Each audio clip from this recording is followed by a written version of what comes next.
الحمد لله نحمده ونستعينه ونستغفره ونؤمن به ونتوكل عليه ونعوذ بالله من شرور أنفسنا ومن سيئات أعمالنا من يهده الله فلا مضل له ومن يضلله فلا هادي له ونشهد أن لا إله إلا الله وحده لا شريك له ونشهد أن سيدنا ومولانا محمدا عبده ورسوله صلى الله تعالى عليه وعلى آله وأصحابه وأزواجه وذرياته وبارك وسلم تسليما كثيرا أما بعد فقد قال الله عز وجل في كتابه العظيم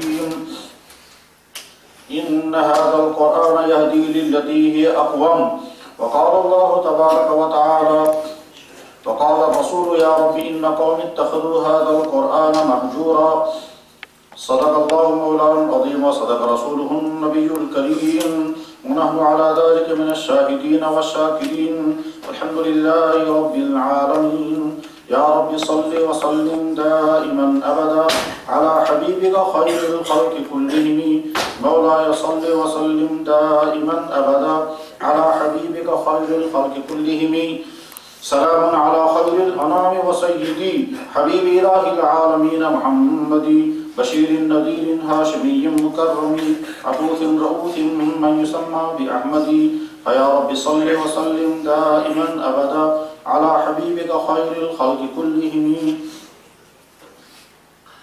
محترم بزرگوں اور دوستو، دنیا میں انسان کو زندگی گزارنے کے لیے دو آپشن ہیں یا دو امکانی راستے ہیں. ایک راستہ یہ ہے کہ انسان آزاد ہو کر کے زندگی گزارے، نہ اس کے لیے کوئی اصول، نہ ضابطہ، نہ حلال نہ حرام، نہ کوئی پابندی، نہ کوئی چیز بند، نہ کوئی بین، جیسے مرضی ویسے چاہے زندگی گزارے. ایک راستہ انسان کے سامنے یہ ہے. یہ راستہ در حقیقت جانوروں کا راستہ ہے، حیوانیت کا راستہ ہے، کیونکہ جانور کے لیے کوئی ضابطہ نہیں، کوئی اصول نہیں، کوئی پابندی نہیں، کوئی حلال و حرام کی بین نہیں. جانور کو نہیں کہہ سکتے ہیں یہ چیز آپ کے لیے حلال ہے اور یہ چیز آپ کے لیے حرام. اس کام کے کرنے سے اللہ آپ سے ناراض ہوگا، اس کام کے کرنے سے آپ کی آخرت بگڑ جائے گی، اس کام کے کرنے کو بد اخلاقی کہا جائے گا، یہ کام آپ کے لیے جائز ہے. جانور ان تمام چیزوں سے بری ہے. تو اب اگر انسان بھی ایسی ہی زندگی گزارنے کا راستہ اختیار کرے، اس کے معنی یہ ہے کہ انسان ہونے کے باوجود اپنے آپ کو حیوانات کے راستے پر چلا رہا ہے. اسی لیے حیوان جب کوئی جرم کرتا ہے تو کبھی نہیں کہیں گے کہ حیوان بڑا مجرم ہے اور یہ فلاں درجے کا جرم کیا، اس جانور سے اس کا اللہ ناراض ہو گیا، اس جانور کے اتنے گناہ چڑھ گئے، اس کی آخرت تباہ ہو گئی، کیونکہ وہ ان تمام چیزوں کا مکلف ہی نہیں ہے. تو اب اگر انسان بھی ایسی ہی زندگی گزارے کہ اس کے لیے نہ کوئی پابندی، نہ کوئی ماننے کی چیز، نہ کسی چیز کا انکار کرنا ہے، نہ کسی چیز کو ماننا ہے، نہ ذہن کے لیے کوئی ضابطہ، نہ جسم کے لیے کوئی ضابطہ، نہ کھانے پینے کے لیے کوئی اصول، نہ اپنی جنسی ضروریات پورا کرنے کے لیے کوئی اصول، اس کو کہتے ہیں ایسی زندگی جس کے لیے کوئی پابندی نہیں ہے. تو یہ حیوانی زندگی ہے. اور جب انسان ایسی زندگی اختیار کرتا ہے تو قرآن نے اس کو کہا اولئک کالانعام بل هم اضل، یہ لوگ جانور بلکہ جانوروں سے زیادہ بدتر ہیں. انسان ہونے کے باوجود، انسان عقل مند ہونے کے باوجود، انسان کے لیے ہدایت کا نظام آ جانے کے باوجود، پھر بھی جب انسان ویسی ہی زندگی اختیار کرنے لگے جیسے جانوروں کی ہے، تو در حقیقت یہ جانوروں سے زیادہ بدتر ہے. اس لیے کہ جانور کو عقل کی وہ سطح نہیں دی گئی، اس کے لیے ہدایت کا وہ نظام نہیں بھیجا گیا، اس کے لیے حلال و حرام کے کوئی ضابطے مقرر نہیں کیے گئے، وہ بری ہے. اس لیے اگر اس کے ذریعے سے کوئی ظلم ہو رہا ہے، اگر اس نے وہ ایسا کام کیا ہے جو نہیں کرنا چاہیے، تو اس کو مجرم نہیں کہہ سکتے. لیکن انسان اگر ویسا کام کرنے لگے تو اس کے معنی یہ ہے کہ وہ جانور سے زیادہ بدتر ہے. طاقتور انسان طاقتور ہونے کے باوجود اگر ایسی غلطی کرتا ہے جیسی غلطی کمزور بھی نہیں کرتا، تو کہیں گے تم تو اس کمزور سے زیادہ بے گزرے ہو. تو اس لیے انسان کے لیے یہ آپشن تو ہے ہی نہیں. انسان آزاد زندگی گزارے، وہ گزار بھی نہیں سکتا. کیوں نہیں گزار سکتا؟ اس لیے کہ انسان اگر اس کی کوئی چیز اپنی ہوتی، اس کا دماغ، اس کی جسم کی صلاحیتیں، اس کے ہاتھ اور پاؤں، جو چیز اس کے پاس ہے، یہ سب اگر اس کی اپنی بنائی ہوئی ہوتی تو جیسے چاہے ویسے استعمال کر لیتا۔ جو کچھ وہ کھا رہا ہے اگر اس کا اپنا بنایا ہوا ہوتا تو جیسی مرضی ویسے ہی کھاتا، جو مرضی سو کرتا۔ مگر دنیا میں کوئی چیز انسان کی اپنی بنائی ہوئی نہیں ہے، نہ اس کے جسم کی کوئی چیز اپنی بنائی ہوئی ہے، نہ جسم کے باہر کی کوئی چیز اس کی خود کی بنائی ہوئی ہے۔ تو کیسے انسان خود مختار ہو کر کے کہے گا مجھے مرضی ہے اپنی آنکھوں کا جیسے چاہے استعمال کروں، مجھے مرضی ہے اپنے پیسے کا جیسے چاہے استعمال کروں، مجھے مرضی ہے جو چاہے سو کھاؤں اور جو چاہے سو کروں؟ نہیں، جب تمہاری کوئی چیز تمہاری ہے ہی نہیں تو تم کیسے اپنی زندگی کو شتر بے مہار کی طرح رکھ سکتے ہو؟ انسان کے پیدا ہونے سے لے کر کے موت تک اپنی جسم کی جو چیزیں وہ استعمال کرتا ہے اور جسم سے باہر کی جو چیزیں استعمال کرتا ہے، ایک چیز ایسی نہیں ہے جو انسان کی خود کی تیار کرتا ہو۔ یہ تمام چیزیں اللہ کی بنائی ہوئی ہیں اور اللہ نے بنائی ہیں، اس لیے انسان ان کو استعمال کرتا ہے، حتیٰ کہ انسان کے جسم کے اندر کی جو صلاحیتیں ہیں، دیکھنے کی، چکھنے کی، سونگھنے کی، سوچنے کی، دماغ سے ڈائریکشن لینے کی، یہ تمام چیزیں جو ہیں وہ انسان کی اپنی بنائی ہوئی نہیں ہیں۔ تو اب بنائی ہوئی کسی اور کی ہیں اور استعمال ہم اپنی مرضی کے مطابق کریں، ایسا کبھی نہیں ہو سکتا۔ جس نے کمپیوٹر بنایا وہی بتائے گا اس کا استعمال کیسے کرنا ہے، جس نے موبائل بنایا اسی کو حق ہے کہنے کا کہ صاحب اس کا استعمال کیسے ہوگا، جس کمپنی کی بنی ہوئی گاڑی ہے اسی کو ڈائریکشن دینے کا حق ہے کہ اس گاڑی کا استعمال کیسے ہوگا۔ آپ یہ نہیں کہہ سکتے کہ گاڑی ہم نے خریدی جو چاہیں سو کریں اور جیسے چاہیں استعمال کریں، جہاں پانی ڈالنا ہے وہاں کچھ اور ڈالیں اور جہاں کچھ اور ڈالنا ہے وہاں تیل ڈالیں، جہاں بلیٹ ڈالنا ہے وہاں کچھ اور نہیں۔ آپ کو تو اس کمپنی کے بتائے ہوئے ضابطوں کی پابندی کرنی ہوگی، جنہوں نے بنائی انہوں کو بتانے کا بھی حق ہے۔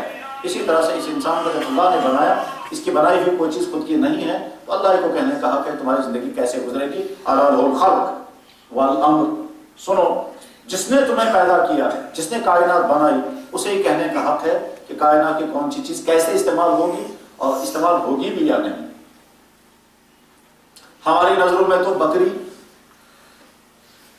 اور کتا دونوں چار ٹانگوں والے، دونوں گھروں میں رہنے والے، دونوں کی کھال ملتی جلتی، دونوں کی بہت ساری چیزیں ایک جیسی ہیں۔ اب ہو سکتا ہے کہ ہم دونوں کو ایک ہی کیٹیگری میں رکھیں، دونوں سے دور رہیں یا دونوں کو استعمال کریں، کیونکہ ہماری نظروں میں تو دونوں ایک جیسے ہیں، لیکن جس نے ان کو بنایا وہی بتائے گا کہ اس کون سے میں تمہارے لیے فائدہ ہے اور کس چیز میں فائدہ ہے اور کس میں تمہارے لیے نقصان ہے اور کیا کیا نقصانات ہیں۔ دیکھنے کو آنکھ دی سامنے اپنی حقیقی بہن بھی ہو سکتی ہے، اجنبی خاتون بھی ہو سکتی ہیں، دیکھنے والا دونوں کو ایک ہی جیسے سمجھے گا، جیسے اپنی بہن کو دیکھنا اپنی بیٹی کو دیکھنے میں کوئی پرواہ نہیں، اسی طرح سے ہو سکتا ہے وہ اجنبی کے بارے میں بھی یہ فیصلہ کرنے لگے، جس نے آنکھ بنائی وہی فیصلہ کرے گا کہ اس آنکھ کا استعمال کیسے ہوگا۔ تو اس لیے یہ آپشن تو انسان کے سامنے ہے ہی نہیں کہ وہ جیسے چاہے مرضی زندگی گزارے، بلکہ اس کو کسی دائرے میں رہ کر زندگی گزارنی ہے، کسی ضابطے کے مطابق زندگی گزارنی ہے۔ کچھ چیزوں کو ہاں کہہ کر کے تسلیم کر کے الاؤ کر کے ان کو قبول کرنا ہوگا، کچھ چیزوں سے اپنے آپ کو بچانا ہوگا۔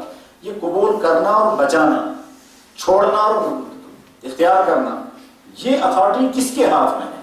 جو یہ طے کرے کہ یہ کام تمہیں کرنا ہے اور یہ کام تمہیں نہیں کرنا ہے، اس کام میں تمہاری یہ کون کرے گا؟ اس کے لیے مذہب ہی طے کرے گا، لیکن مذاہب دنیا میں بہت سارے ہیں، بلکہ ایک تحقیق کے مطابق 30 سے زیادہ مذہب دنیا میں ہیں۔ تو ہر مذہب والا یہ کہے گا میرا مذہب سچا ہے، جو مذہب مجھے کہتا ہے، میرا مذہب جو مجھے کہہ رہا ہے وہی حق ہے۔ چاچا جتنی مذہبوں سے جڑے ہوئے لوگ ہیں، ہر مذہب سے جڑا ہوا انسان اپنی جگہ مطمئن ہوگا کہ میرا مذہب سچا ہے، درست ہے، اچھا ہے، اس میں اسی کے مطابق چل کر کے میری زندگی کامیاب ہوگی۔ تو کیا وہ فارمولہ ہے جس فارمولے سے ہم یہ طے کریں گے کہ صاحب مذہب کون سا صحیح ہے؟ کیسے ہم یہ سمجھیں گے وہ غلط ہے اور یہ والا صحیح ہے؟ مسلمان ہونے کی حیثیت سے ہمیں بھی یقین اور ہونا چاہیے، اور اگر کسی مسلمان کو ذرا سا بھی شک ہے تو اس کو اپنی اصلاح کرنی ہوگی کہ اگر کسی مسلمان کا ذرا سا بھی شک ہو کہ پتہ نہیں میرا دین سچا ہے بھی یا نہیں، میرا دین درست ہے بھی یا نہیں، تو اس کا مطلب یہ ہے کہ اس کا ایمان خطرے میں ہے یا ختم ہو چکا ہے۔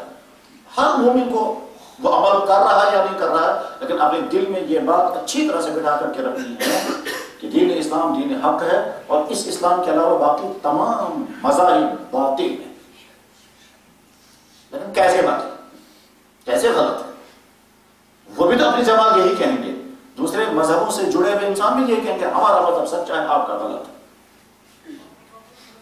بلکہ ایک مذہب والا ایک دفعہ کہہ رہا تھا کہ اللہ صاحب سچا مذہب وہی ہے جو سب سے پرانا ہوگا، وہ سب کی ماں ہے، اسی ماں کے ساتھ سب کو جڑنا چاہیے۔ وہ اپنے مذہب کے بارے میں سمجھ رہا تھا کیا کہ سب سے سچا مذہب وہ ہوگا کہ جو سب سے پرانا ہے، اصلی دریا وہی ہے، وہیں سے ساری چھوٹی چھوٹی نہریں نکلی ہیں، ہمارے لیے بہتر یہ ہے کہ ہم اس اصل کے مذہب کے ساتھ جڑیں۔ تو میں نے ان سے عرض کیا ٹھیک ہے، اگر وہ اصل بگڑ چکا ہوتا کیا لگے گا، یہ سوچنا پڑے گا۔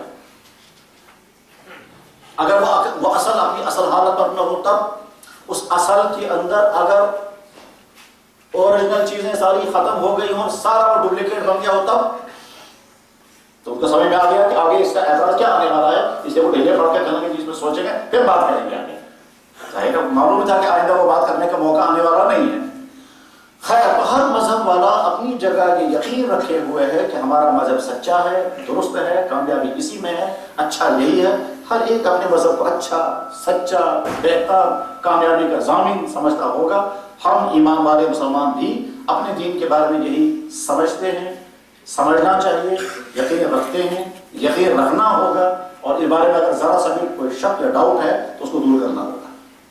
لیکن اس سے باہر نکل کر کے کہ مذہب کے دائرے میں رہ کر کے ہم اپنے دین کو سچا سمجھتے ہیں، اس سے باہر نکل کر جب غور کریں گے تو سچا دین کون سا دین ہوگا؟ اس کے لیے کوئی میٹر چاہیے، جو میٹر ہم ہر مذہب کو لگائیں گے اس سے پتا چلے گا یہ صحیح ہے یا نہیں۔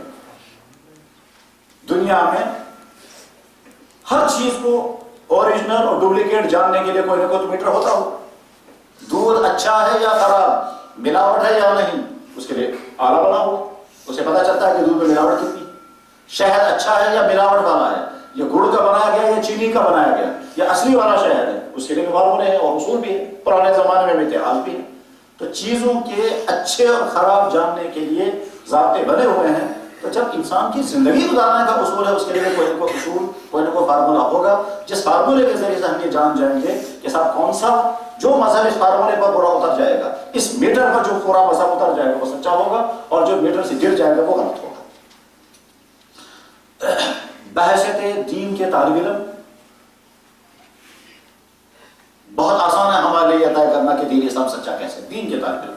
لیکن وہ شخص جو دین نہیں پڑھ رہا ہے، جو کسی اور سبجیکٹ کے ساتھ جڑا ہوا ہے، چاہے وہ کسی کالج میں ہے، چاہے وہ یونیورسٹی میں ہے، چاہے عام زندگی میں ہے، چاہے وہ پڑھ کر کے وہ کسی جاب میں لگا ہوا ہے، چاہے وہ بزنس کر رہا ہے، بہرحال اس کے لیے بھی مسلمان ہونے کی حیثیت سے یہ جاننا ضروری ہے کہ میں جس دین کے ساتھ جڑا ہوا ہوں، چاہے میں اس پر عمل نہ کرنے کا جرم کر رہا ہوں، مگر بہرحال جس دین کے ساتھ میں جڑا ہوا ہوں اس دین کے بارے میں مجھے تو جاننا چاہیے کہ اگر یہ سچا ہے تو کیسے سچا ہے، اور وہ کون سا میٹر ہے جس میٹر کی بنیاد پر میں اپنے دین کے بارے میں مطمئن رہوں گا کہ میرا دین سچا اور صحیح دین ہے، اور باقی تمام دینوں میں خرابیاں ہیں یا ملاوٹیں ہیں یا وہ کامیابی کی ضمانت نہیں ہے۔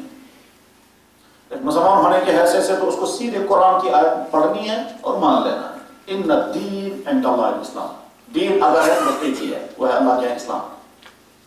وَمَن يَبْتَغِ غَيْرَ الْإِسْلَامِ دِينًا فَلَن يُقْبَلَ مِنْهُ، اسلام کے علاوہ جون سا دین تم لے کر کے آؤ گے اللہ کو قبول نہیں ہے۔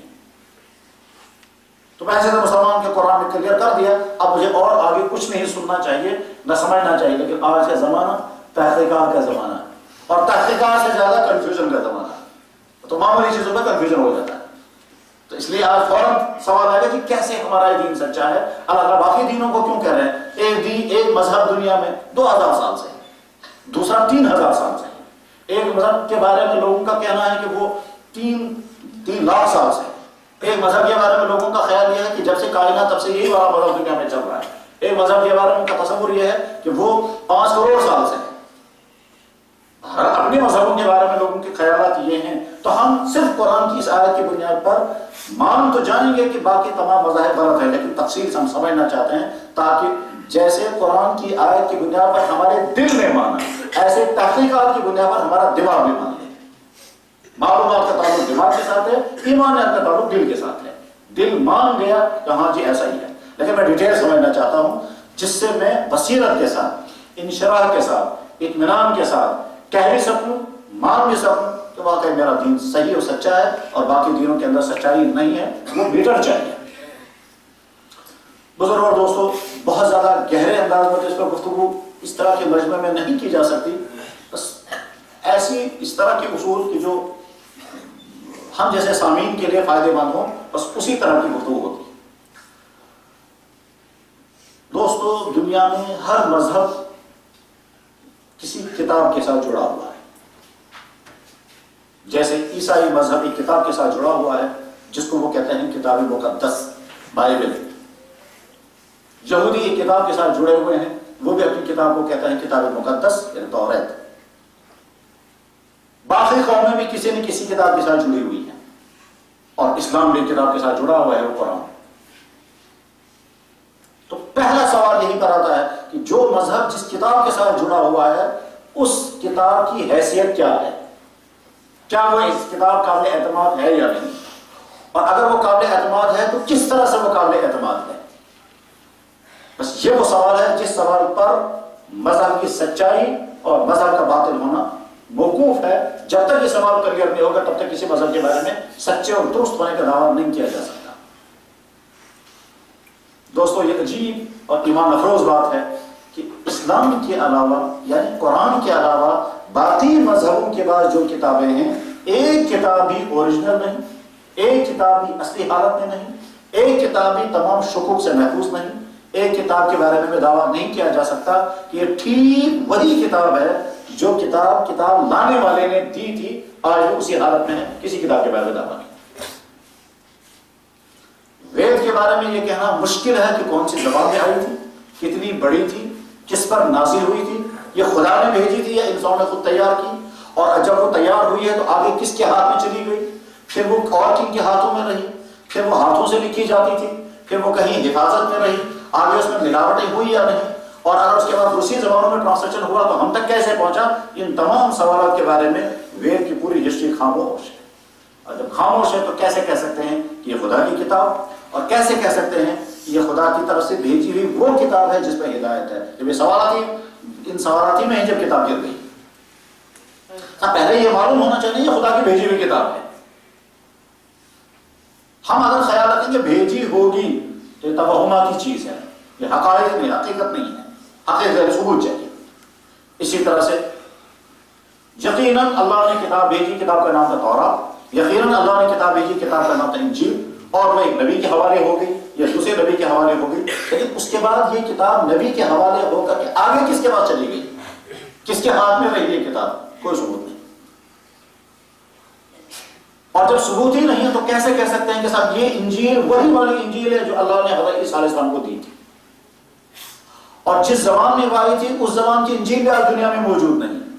اور آگے چل کر کے جب دیکھتے ہیں کہ ایک ملک کی انجیل کسی اور انداز کی، دوسرے ملک کی انجیل کسی اور انداز کی، کسی ملک کی انجیل کسی اور لینگویج میں، کہ وہاں کی انجیل کسی اور لینگویج میں، وہ کسی اور زبان میں پڑھ رہے ہیں، کسی اور زبان میں پڑھ رہے ہیں، اس میں کچھ اور مضامین ہیں، اس میں کچھ اور مضامین ہیں، تو اللہ نے کون سی والی بھیجی تھی؟ ان تمام سوالات کا جو ہی سوال کھڑے ہو جاتے ہیں تو انجیل گر جاتی ہے، اور جب گر جائے گی تو جو مذہب اس پر کھڑا ہے وہ مذہب ہی گر جائے گا۔ دنیا کے تمام مذہبوں کے پاس جو ان کی مذہبی کتابیں ہیں، ان بنیادی سوالات کے جواب میں ان کی مذہبی کتابیں خاموش ہو جاتی ہیں، اور اس لیے کسی مذہب والے کو یہ ہمت نہیں ہے کہ وہ یہ دعویٰ کر سکے کہ ہمارے پاس جو کتاب ہے وہ اوریجنل ہے اور اصلی ہے، اور ساتھ میں دنیا کے تمام انسانوں کے لیے اس میں مکمل ہدایت ہے۔ کسی کتاب کے پاس یہ سرمایہ نہیں ہے، لیکن صرف ایک قرآن کریم ایسی کتاب ہے کہ جو ان تمام سوالات کے جواب میں بالکل صحیح جواب دیتا ہے۔ قرآن کے بارے میں پہلا سوال یہ ہے کہ بھیجا کس نے؟ تو قرآن خود بار بار کہتا ہے ہم نے اس کو نازل کیا، اللہ تعالیٰ کہتا ہے میں نے اس کو نازل کیا، تنزیل من رب العالمین، یا رب العالمین کی طرف سے نازل کی، ذالک الکتاب لا ریب فیہ، یہ وہ کتاب ہے کوئی شک نہیں، سورۃ انزلناہا، خاص سورت ہم اتار رہے ہیں آپ کا، انا انزلنا علیک، ہم نے آپ پر نازل کیا، انزلنا علی عبدنا، ہم نے اپنے بندے پر نازل کیا، انا نحن نزلنا الذکر، ہم نے یہ قرآن نازل کیا۔ تو بار بار اللہ تعالیٰ شان اپنا تعارف کر کہتا ہے ہم نے اس کو بھیجا ہے۔ ان کتابوں میں کہیں نہیں یہ جملہ ملتا۔ اور اس کے بعد جب یہ قرآن اللہ تعالیٰ کہتا ہے ہم نے نازل کیا تو کس کے ذریعے سے بھیجا؟ تو بیچ میں وہ ذریعہ بھی دکھا دیتے ہیں، انہ لقول رسول کریم ذی قوۃ عند ذی عرش مقیم مطاع ثم امین، ہم جس کے ذریعے سے یہ بھیج رہے ہیں وہ ہمارا قاصد ہے، اور قابل اعتماد ہے اور امانت دار ہے، بہت طاقتور ہے، تمام فرشتوں کے نظر میں مقتدر اور محترم ہے، اس کو ملاوٹ کرنے کی کوئی ضرورت نہیں ہے۔ ایک درمیان والے شخص کے اندر جتنی خوبیاں ہونی چاہیے وہ ساری خوبیاں اس کے اندر موجود ہیں جو اللہ اور نبی کے درمیان واسطہ بنا ہوا ہے، یعنی حضرت جبریل علیہ السلام۔ نزل به روح الامین، روح الامین اس کو لے کر کے نازل ہوتے ہیں۔ اس روح الامین کا پورا تعارف قرآن کریم میں کرایا گیا۔ انہ لقول رسول کریم، کہتا ہے یہ ایک معزز مکرم قاصد کے ذریعے سے یہ کتاب آپ تک بھیجی جا رہی ہے۔ ذی قوت، جو بہت زیادہ طاقتور ہے، ایسا بھی نہیں کہ درمیان میں کچھ طاقتیں مل جائیں اور اس سے وہ قرآن کی آیتیں چھین لیں اور دوسری آیتیں دے دیں۔ شیطانوں کا کوئی جمگٹا، جنات کی کوئی جماعت اس کو راستے میں قرآن چھین کر کے کوئی اور آیتیں اس کے ہاتھ میں پکڑا دے، ایسا نہیں ہو سکتا۔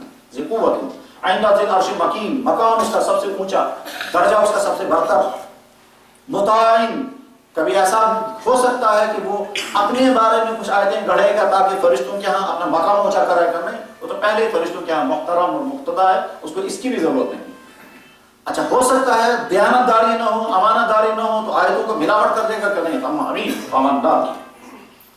یہ تمام تعارف اس کا کرایا گیا، اور خود جناب رسول اکرم صلی اللہ علیہ وسلم نے بھی حضرت جبریل علیہ السلام کا تعارف مختلف موقعوں پر کرایا۔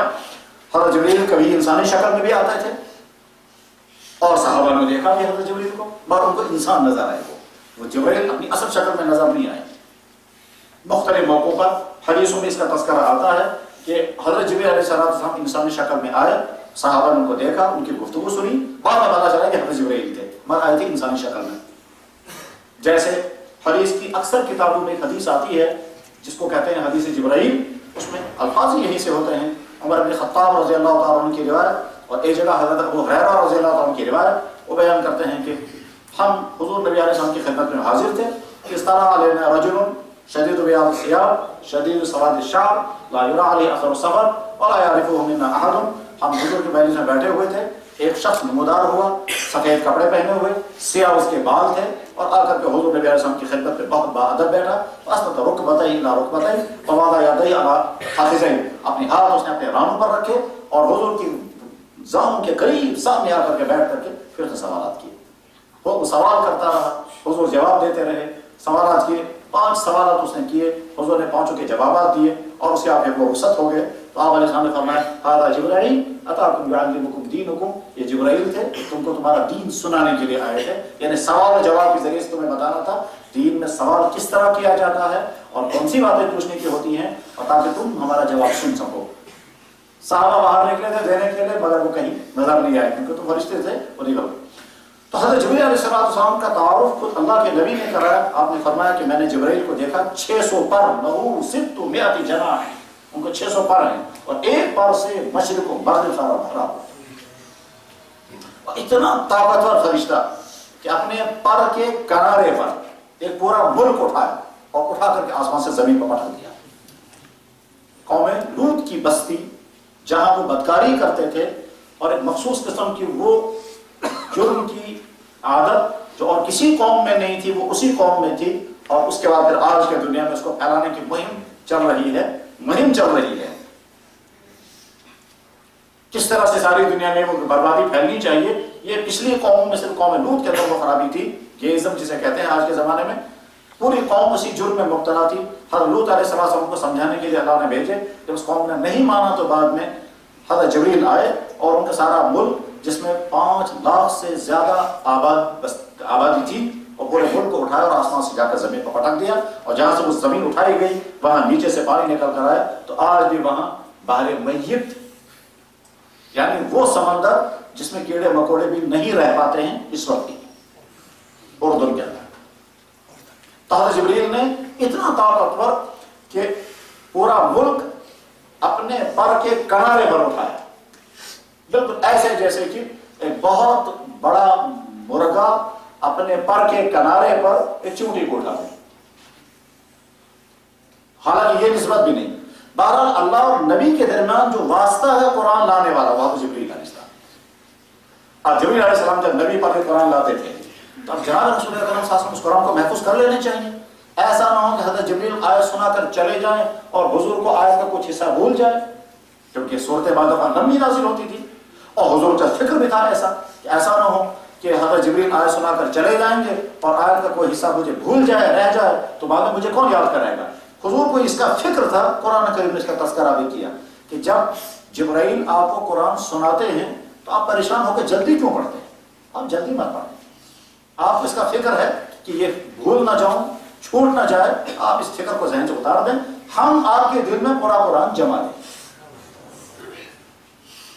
سورہ قیامہ نازل ہو رہی ہے، لا اقسم بیوم القیامہ ولا اقسم بالنفس اللوامہ، یہ سورہ چل رہی ہے اور چلتے چلتے اچانک وہی بدل دی گئی اور کہا لا تحرک بہ لسانک، آپ جلدی پر پڑھیں۔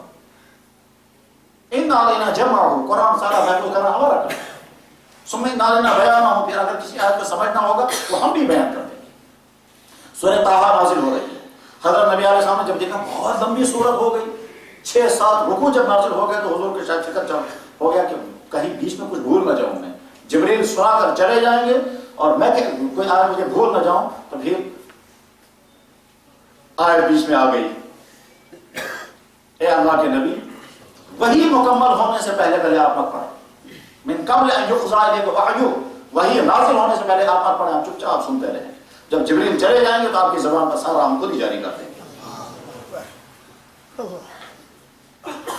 من قبل ان یقضی الیک وحی، شروع میں بتایا ہم نے قرآن آپ پر اس لیے نازل نہیں کیا کہ آپ کو مشقت نہ ڈال دیں، آپ سنیں، چنانچہ حضور اطمینان سے سنتے تھے اور جب چلے جاتے تھے تو جناب رسول اکرم صلی اللہ علیہ وسلم جتنا وہ آیت سنا چکے ہوں گے اتنی آیت آپ کی زبان پہ جاری ہو جاتی ہے۔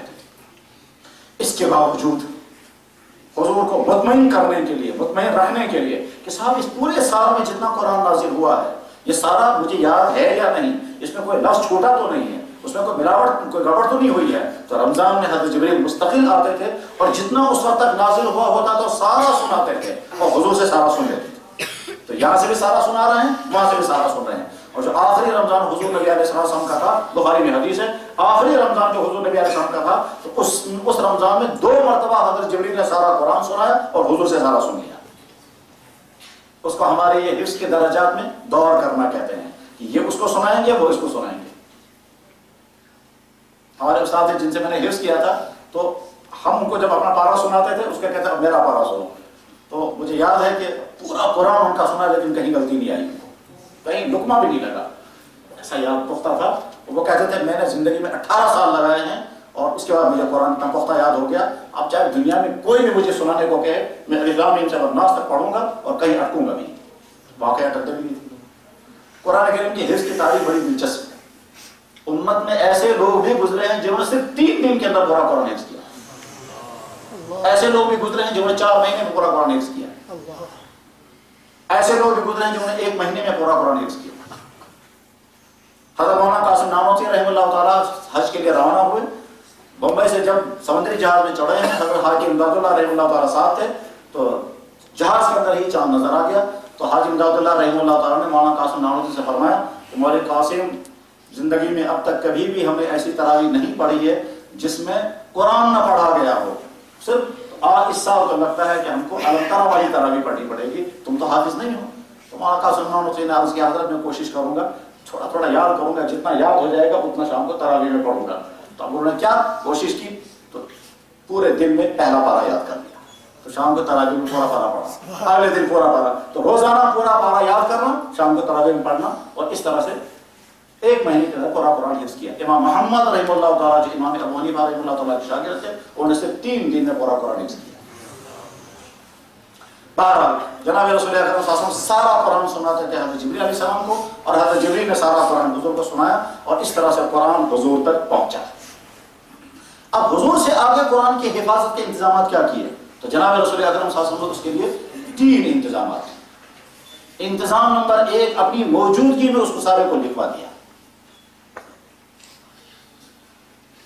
جب کبھی گفتگو کرنے کا موقع ان انسانوں کو جو انسان دوسرے مذہب کے ماہرین سے ملتے جلتے ہیں، ان کو گفتگو کرنے کا موقع آتا ہے تو کبھی کبھی وہ یہ کہتے ہیں کہ صاحب آپ بتائیے حضرت عیسیٰ علیہ السلام پر جب انجیل نازل ہوئی تھی اس کو ریکارڈ کرنے کا انہوں نے کیا انتظام کیا تھا؟ کوئی جواب نہیں۔ انہوں نے وہ کتاب کس کے حوالے کی تھی؟ وہ لکھی ہوئی آئی تھی، یہ لکھوائی تھی انہوں نے، یہ املا کرائی تھی، پھر کس کے پاس وہ رہی؟ کوئی جواب نہیں۔ اور آگے جس نے لکھا اس نے اپنی زبانی یادداشت سے لکھا ہے یا لکھا ہوا ان کے حوالے کیا گیا؟ جب قرآن کے بارے میں یہ سوال آتا ہے تو ہم کیا کہ جناب رسول اکرم صلی اللہ علیہ وسلم نے خود یاد کیا اور پھر اپنی موجودگی میں وہ ساری آیتیں لکھوائیں، جس طرح سے وہ آیت نازل ہوتی تھی اسی طرح سے اس آیت کو لکھوایا، اور اس کے لیے تقریباً 20 صحابہ کی ڈیوٹی لگی ہوئی تھی، ہر وقت کوئی نہ کوئی صحابی حضور کے نزدیک رہے گا تاکہ جس وقت آیت نازل ہو جائے اس وقت لکھوا دیں۔ ان کو کاتبان وحی کہتے ہیں۔ ان کاتبان وحی میں حضرت ابوبکر صدیق، حضرت عمر فاروق، حضرت عثمان غنی، حضرت علی رضی اللہ عنہ، حضرت امیر معاویہ، زید بن ثابت، ابی بن کعب، عبادہ بن صامت، ابو طلحہ انصاری، ایک سے ایک تقریباً 20 صحابہ ہیں جو لکھنا جانتے تھے، اور ان میں سے ہر وقت کوئی نہ کوئی حضور کے نزدیک رہتا تھا اور حضور فوراً بلا کر کے لکھوا دیتے تھے۔ اور اگر کبھی رات کا وقت ہوتا تھا اور وہاں کوئی صحابی اس وقت موجود نہیں ہے تو اگلے دن صبح سب سے پہلا کام یہ کرتے تھے کہ آپ علیہ السلام اس آیت کو لکھوا دیتے تھے اور ساتھ ساتھ یہ فرمایا فلاں صورت کے ساتھ اس آیت کو لکھ دو۔ حدیثی کتابوں میں خاص طور پر بخاری میں واقعہ موجود ہے اور کئی جگہ پر امام بخاری رحمہ اللہ تعالیٰ نے اس کو نقل فرمایا کہ حضرت نبی علیہ السلام ایک مرتبہ شاید تھکاوٹ تھی، اس تھکاوٹ کی وجہ سے تھوڑا لیٹے ہوئے سے تھے اور آیت نازل ہو گئی، لا يستوي القاعدون من المؤمنین غیر الضرر والمجاہدون فی سبیل اللہ۔ یہ آیت جب نازل ہوئی تو آیت اس طرح سے آئی، لا يستوي القاعدون من المؤمنین والمجاہدون فی سبیل اللہ۔ آیت جب نازل ہو گئی تو تھوڑی دیر میں حضور نبی علیہ السلام نے آیت سنائی لوگوں کو، یہ آیت پہنچ گئی ایک صحابی کو، وہ صحابی نابینا تھے، انہوں نے حاضر و قرار کیا یا رسول اللہ یہ آیت نازل ہو گئی ہے مگر میں تو نابینا ہوں، اس آیت پر میں عمل کر نہیں سکتا ہوں کیونکہ اس میں جو حکم دیا جا رہا ہے اس حکم کو پورا کرنے کے لیے آنکھوں کے لائٹ ضروری ہے، تو میرے اندر وہ تو میں کبھی اس آیت کو پورا نہیں کر سکوں گا۔ حضور نبی اسی حال میں تھے، وہی کی کیفیت پھر دوبارہ طاری ہو گئی، دوبارہ آیت نازل ہو گئی اور دوبارہ آیت نازل ہو گئی تو اس میں ایک لفظ کا اضافہ کر دیا گیا، جو لوگ اپنے گھروں میں بیٹھے ہوئے ہیں وہ کبھی بھی ان کے برابر نہیں ہو سکتے، جو اللہ کے راستے میں دین کے لیے جہاد و مجاہدہ کر رہے ہوں وہ ان کے مقابلے میں نہیں آ سکتے ہیں سوائے اس کے کہ جو نابینا ہے، وہ اسے محسوسنا ہے۔ ایک صحابی کے لیے آیت میں قید آ گئی،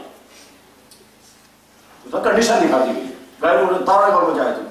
زید بن ثابت رضی اللہ عنہ کہتے ہیں جس وقت نبی علیہ السلام پر یہ آیت نازل ہوئی اس وقت حضور کا کی ران مبارک یا حضور کا گھٹنا میری ٹانگ کے اوپر لگا ہوا تھا، تو جس وقت وہی نازل ہوئی تو مجھے ایسا لگا جیسے بہت بڑی چٹان میری ٹانگ پر ہے، اور مجھے ایسا محسوس ہوا کہ میری ٹانگ کی میری ران کی اندر کی ہڈی ٹوٹ جائے، اتنا بوجھ پڑ گیا۔ بہرحال اس طرح سے حضور نبی علیہ السلام صحابہ کو آیت قرآن کریم لکھوا دیتے تھے، تو خود یاد کرنا، صحابہ کو لکھوانا اور ساتھ میں حکم دینا جو نازل ہو رہا ہے نمازوں میں پڑھو، جتنا نازل ہو رہا ہے اس کو نمازوں میں تلاوت کرو۔ چنانچہ صحابہ ایک طرف سے لوٹ کر کے رکھ رہے ہیں، نمازوں میں تلاوت ہو رہی ہے اور حضور نبی علیہ السلام خود یاد کیے ہوئے ہیں، اور ساتھ میں مسجد نبوی کے اندر قرآن پڑھنے اور پڑھانے کا پورا نظام قائم تھا۔ قرآن کریم نے خود بیان کیا تھا لقد من اللہ علی المؤمنین اذ بعث فیہم رسولا من انفسہم یتلو علیہم آیاتہ، یہ تم کو خود قرآن پڑھائے گا، یہ تمہیں خود قرآن سکھائے گا، تو خود حضور نبی علیہ السلام پڑھایا کرتے تھے۔ انما بعثت معلما، میں استاد بن کر کے آیا ہوں، اور اسی وجہ سے جو قرآن پڑھانے والے اساتذہ ہیں ان کو بار بار یہ سوچنا چاہیے کہ ہم اس وقت وہ کام کر رہے ہیں جو کام کبھی اللہ کے نبی نے کیا تھا، وہ معلم قرآن تھے، ہم بھی معلم قرآن۔ اور اس میں صحابہ قرآن کریم حضور سے پڑھنے اور یاد کرنے کی تمام کیفیات بیان کرتے رہتے تھے۔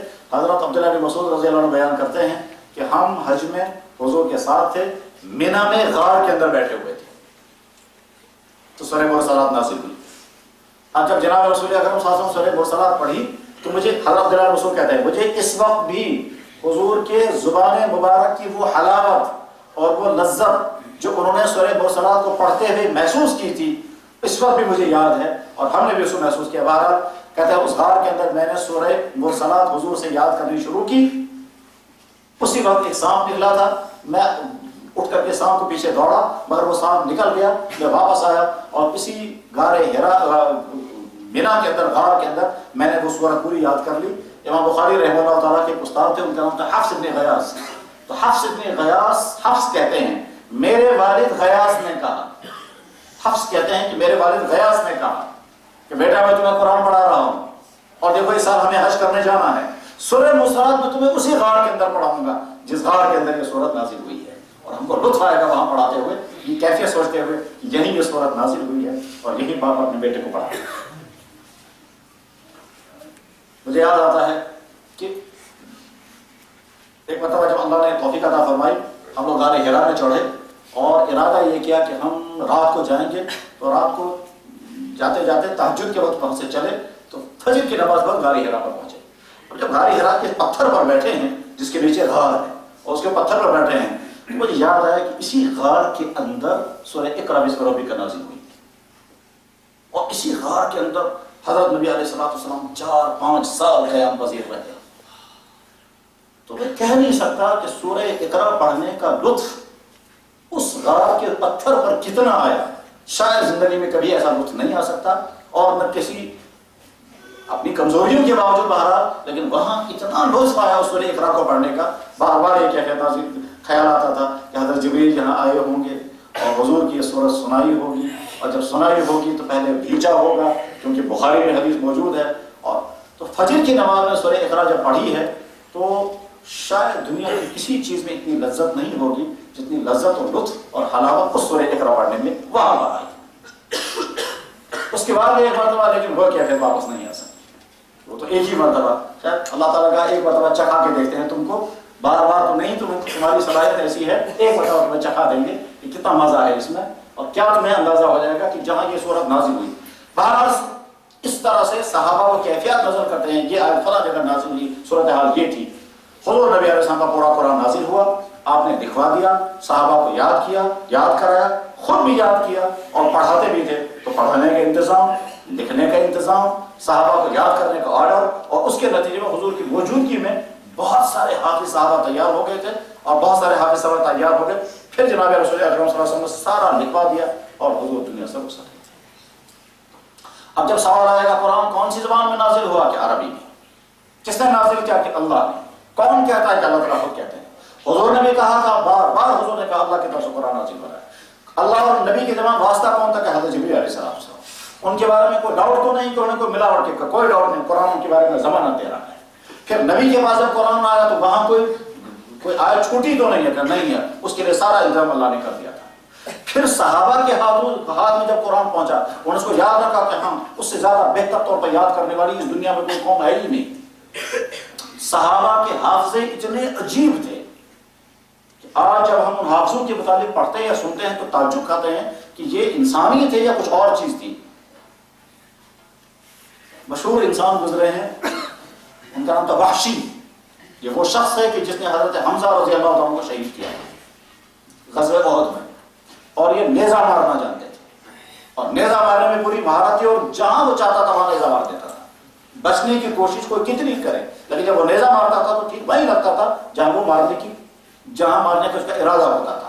حتیٰ کہ یہ بھی کہا جاتا تھا کہ وہ اگر آنکھ کے اندر نیزہ مارنا چاہے گا تو وہی مار دے گا، اور آدمی کتنا ہی بچنے کی کوشش کرے لیکن اس کی مہارت تھی وہ مار ہی دیتا. بہرحال نیزہ مارنے کی اس کو مہارت تھی، اسی مہارت کا اس نے فائدہ اٹھایا کہ حضرت حمزہ رضی اللہ عنہ کو شہید کیا.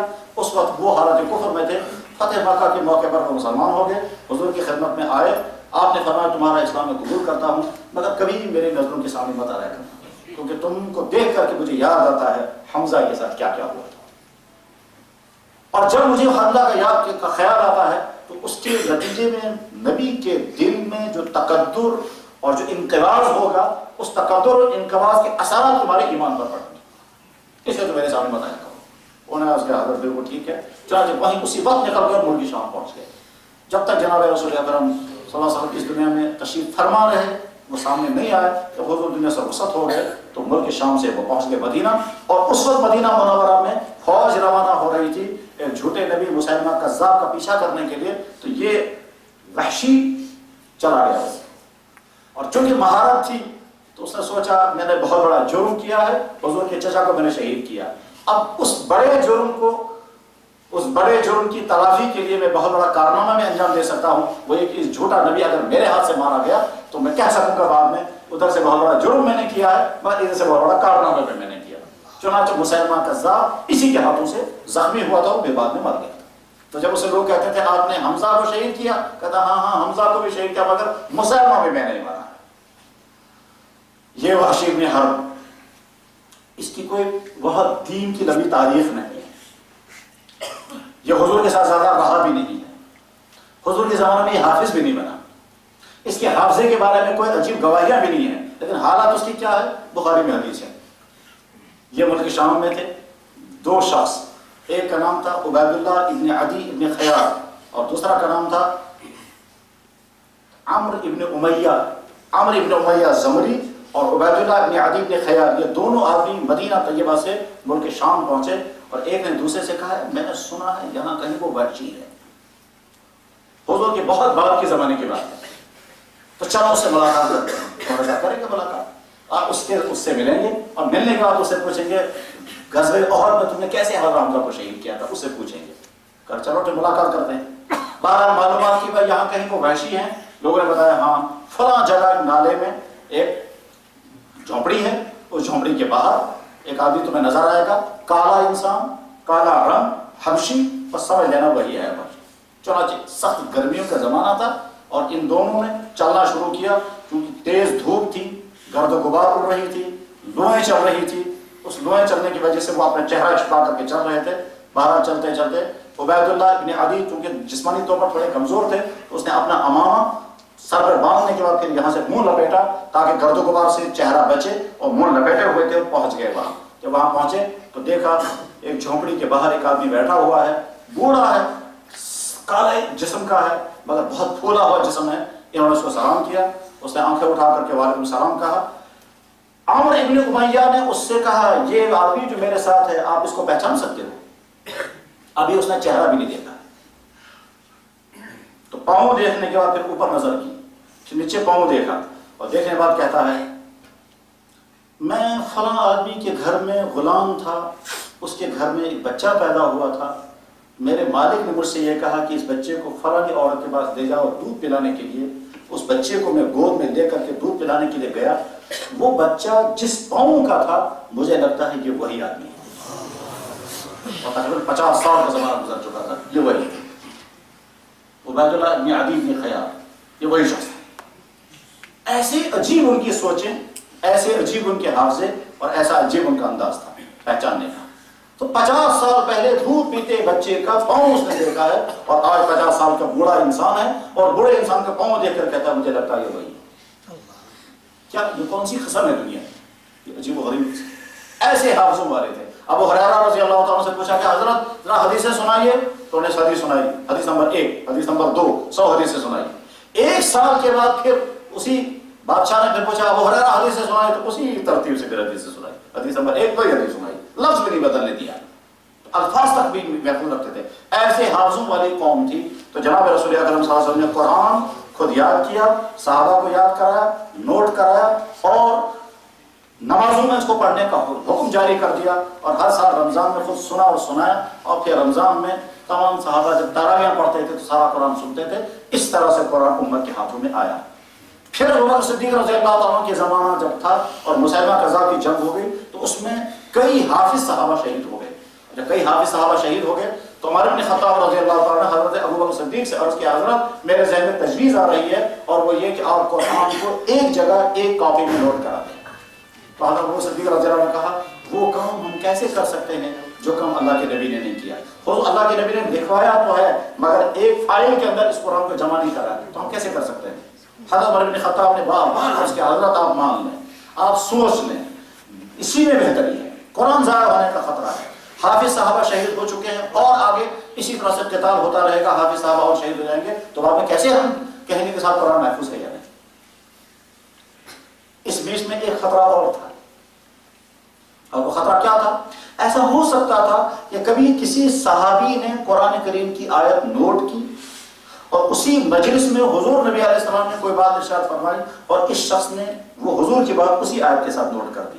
آگے لوگوں کو کیسے پتا چلتا کہ یہ آیت ہے یعنی کلام خداوندی ہے اور یہ حدیث ہے کلام رسول ہے؟ فرق ہی نہیں معلوم ہوتا۔ اس لیے جناب رسول اکرم صلی اللہ علیہ وسلم نے اعلان کر دیا تھا خبردار قرآن کے علاوہ اور کچھ مت لکھا کرو، لا تکتبوا عنی غیر القرآن، قرآن کے علاوہ کچھ مت لکھنا، صرف قرآن لکھا کرو۔ اس وقت حدیثیں ضائع ہو جاتی، خطرہ تھا اس بات کا، لیکن نہیں، حضور کو معلوم تھا کہ جب میں ان صحابہ کو کہوں گا حدیثیں مت لکھو یہ زبان یاد رکھیں گے۔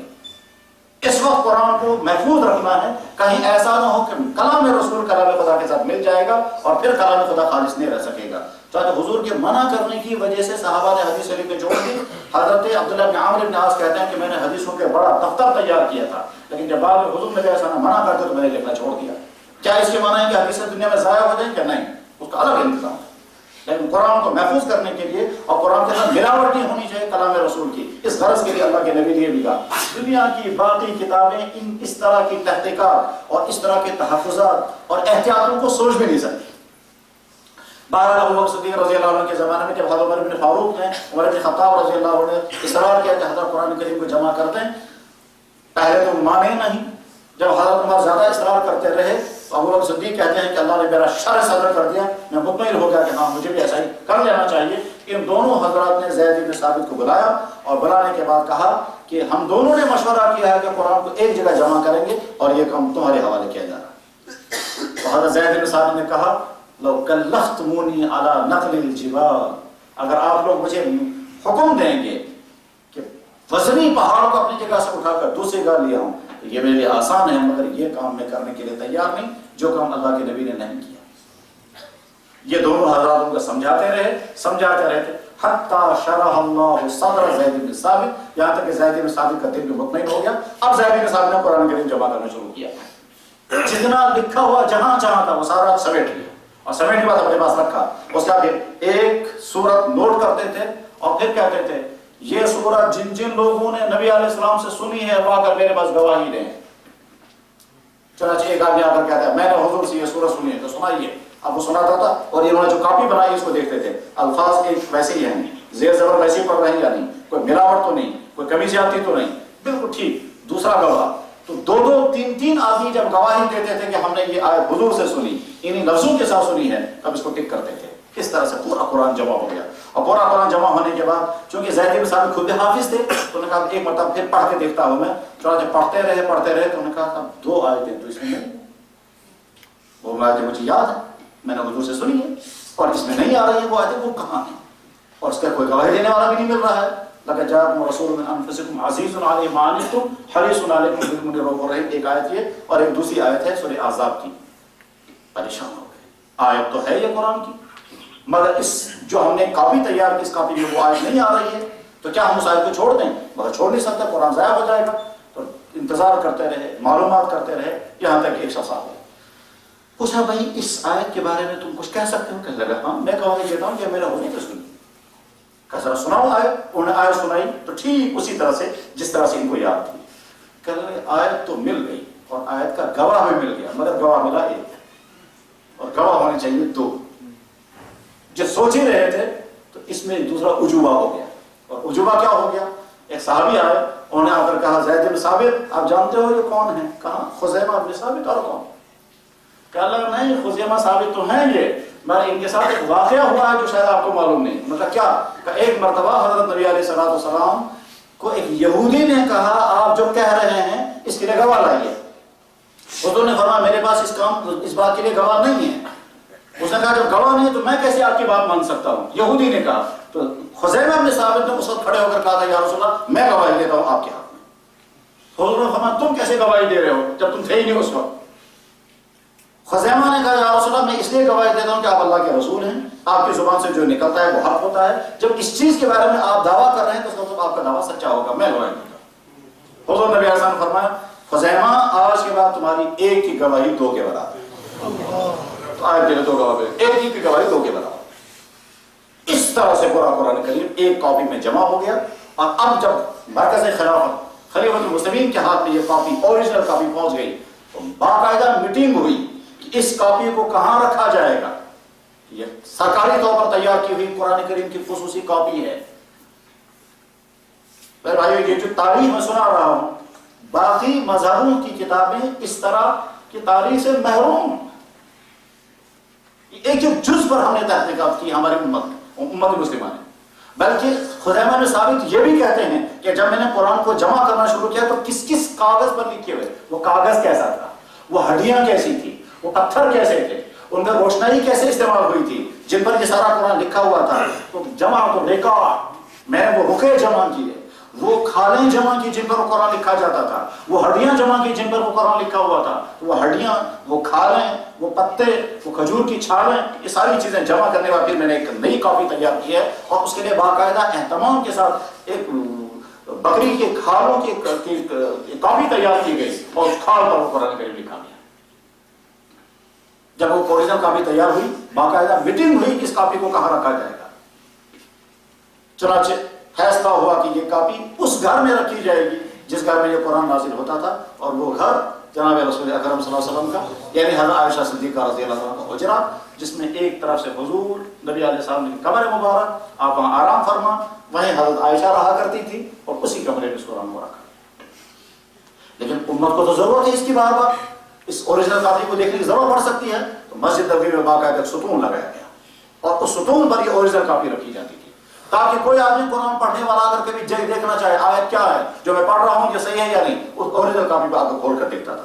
اور بعد میں طویل زمانے تک اس ستون کا حوالہ دیا جاتا تھا، نام آتا تھا، کہ صاحب میری ملاقات ہوئی تھی نا صحیفہ مبارکہ کے ستون کے پاس، میں نے ان کو دیکھا تھا صحیفہ مبارکہ کے، یعنی وہ حوالہ کے عنوان بن گیا بعد میں کہ حوالہ دیے جاتے تھے، جس ستون کے اوپر صحیفہ رکھا جاتا تھا صحیفہ قرآن، وہاں میں نے ملاقات کی ہے، وہاں میں نے آپ کو پڑھتے ہوئے دیکھا، وہاں میں نے آرام ہوتے ہوئے دیکھا، یہ سارے حوالے دیے جاتے تھے۔ حضرت ابو صدیق رضی اللہ عنہ دنیا سے رخصت ہو گئے تو حضرت عمر بن خطاب امیر المومنین بن گئے، انہوں نے بلوایا اور بلانے کے بعد کو قرآن کریم منگوایا، اب اس کے بعد پھر وہاں سے لے کر انہوں نے حضرت حفصہ کے پاس رکھا، کیونکہ حضرت حفصہ بھی حضور کے ازواج مطابق تھے، تو وہاں سے لے کر وہاں کیوں رکھا؟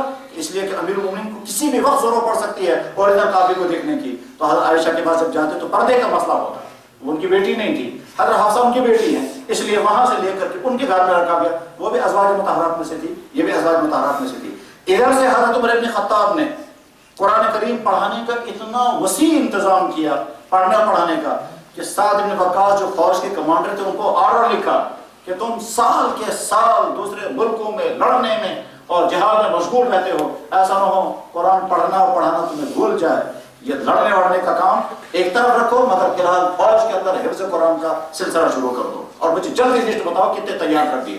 تو سعد بن وقاص رضی اللہ عنہ نے ایک سال کے بعد مرکز کو لسٹ بھیجی کہ فوج کے اندر ہم نے حفظ قرآن کا سلسلہ شروع کر دیا، اس سال 900 حافظ تیار ہو، اور یہ ایران اور عراق کے جنگلوں کے اندر ایک طرف سے جہاد میں مشغول، اسلام پھیلانے میں مشغول، اسی طرف سے اسی جہاد کے دوران حفظ قرآن کا سلسلہ چلتا رہا، ایک سال کے بعد 900 آدمی کی لسٹ پہنچ گئی مرکز خلافت میں۔ حضرت عمر بن خطاب رضی اللہ عنہ کو خوشی ہو گئی، جب صاحب نے کہا 900 کل، یہ تو کچھ بھی نہیں ہے، جب میں نے یہاں سے فوج بھیجی تھی 60,000 فوج تھی، 60,000 میں سے 900 آدمی حافظ ہوئے ہیں، یہ کچھ بھی تعداد نہیں۔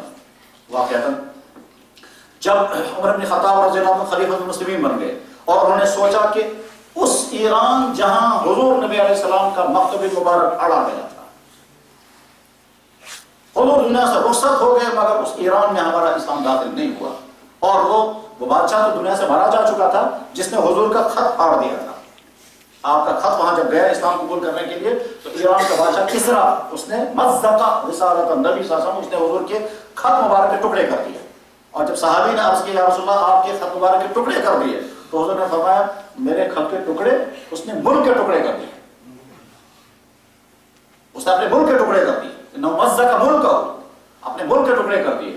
چنانچہ آپ علیہ السلام نے مدینہ طیبہ میں فرمایا جس بادشاہ نے میرے خط کے ٹکڑے کر دیے تھے اس بادشاہ کو آج رات اس کے بیٹے نے قتل کر دیا۔ اس بادشاہ نے اس کا کسرا اس کا نام تھا، اس نے آرڈر بھیجا تھا جس نبی نے مجھے یہ خط لکھا ہے اس نے میری توہین کی ہے، اس نبی کو گرفتار کر کے میرے دربار میں حاضر کرو، تو اس نے گرفتار کرنے کا آرڈر بھیجا تھا، اور وہ دو آدمی پہنچ گئے حضور کے پاس، ایک کا نام تھا باب ہوئے، ایک کا نام تھا خسر ہوئے، یہ دونوں حضور کے یہاں پہنچے ہیں اور داڑھی مونڈے ہوئے تھے، تو حضور نبی علیہ السلام نے فرمایا تم نے داڑیاں کیوں صاف کی ہیں؟ انہوں نے کہا ہمارے رب نے ہمیں حکم دیا ہے داڑیاں صاف کرو۔ حضور نے فرمایا میرے رب نے مجھے حکم دیا داڑھی رکھو۔ اس کے بعد آپ کیوں آئے ہو؟ تم کہنے لگا آپ کو گرفتار کرنے کے لیے۔ کس نے کہا؟ ہمارے رب نے کہا ہے۔ حضور نے ان کو ٹھہرایا رات کو، ان کے مہمان نوازی کے لیے ایک جگہ ایک آدمی کے حوالے کیا، اگلے دن صبح بلا کر کے فرمایا جس تمہارے رب نے جس تمہارے بادشاہ نے تم کو بھیجا تھا مجھے گرفتار کرنے کے لیے، اس کے بیٹے شیروے نے اسے آج رات قتل کر دیا۔ وہ کہنے لگا آپ کو کیسے معلوم؟ یہاں سے تو ایران پہنچنے میں 1.5 مہینہ لگتا ہے، کم سے کم 1 مہینہ، تو آپ کو خبر ہے؟ اللہ کے نبی۔ چنانچہ شیروے نے اپنے ظالم باپ کو قتل کر دیا تھا، تو جس نے خط توڑ پھاڑ دیا تھا وہ تو مارا جا چکا تھا۔ اس کے بعد اس ملک کے سربراہ پر سربراہ بدلتے گئے، یہاں تک ایک وقت آیا کہ عورت سربراہ بن گئی۔ حضور نبی علیہ السلام نے مدینہ طیبہ میں فرمایا وہ قوم کبھی فلاح نہیں پا سکتی جس قوم کا سربراہ عورت بن جائے۔ بہرحال عمر بن خطاب رضی اللہ عنہ کا زمانہ تھا، آپ نے فوج تیار کی، 60,000 کا لشکر روانہ ہوا ہے، تو عمر بن خطاب رضی اللہ عنہ نے حضرت سعد بن وقاص سے فرمایا 60,000 کے لشکر میں تم نے 900 حافظ تیار کیے تو کچھ بھی نہیں ہے، اور زیادہ محنت کرو اس پر۔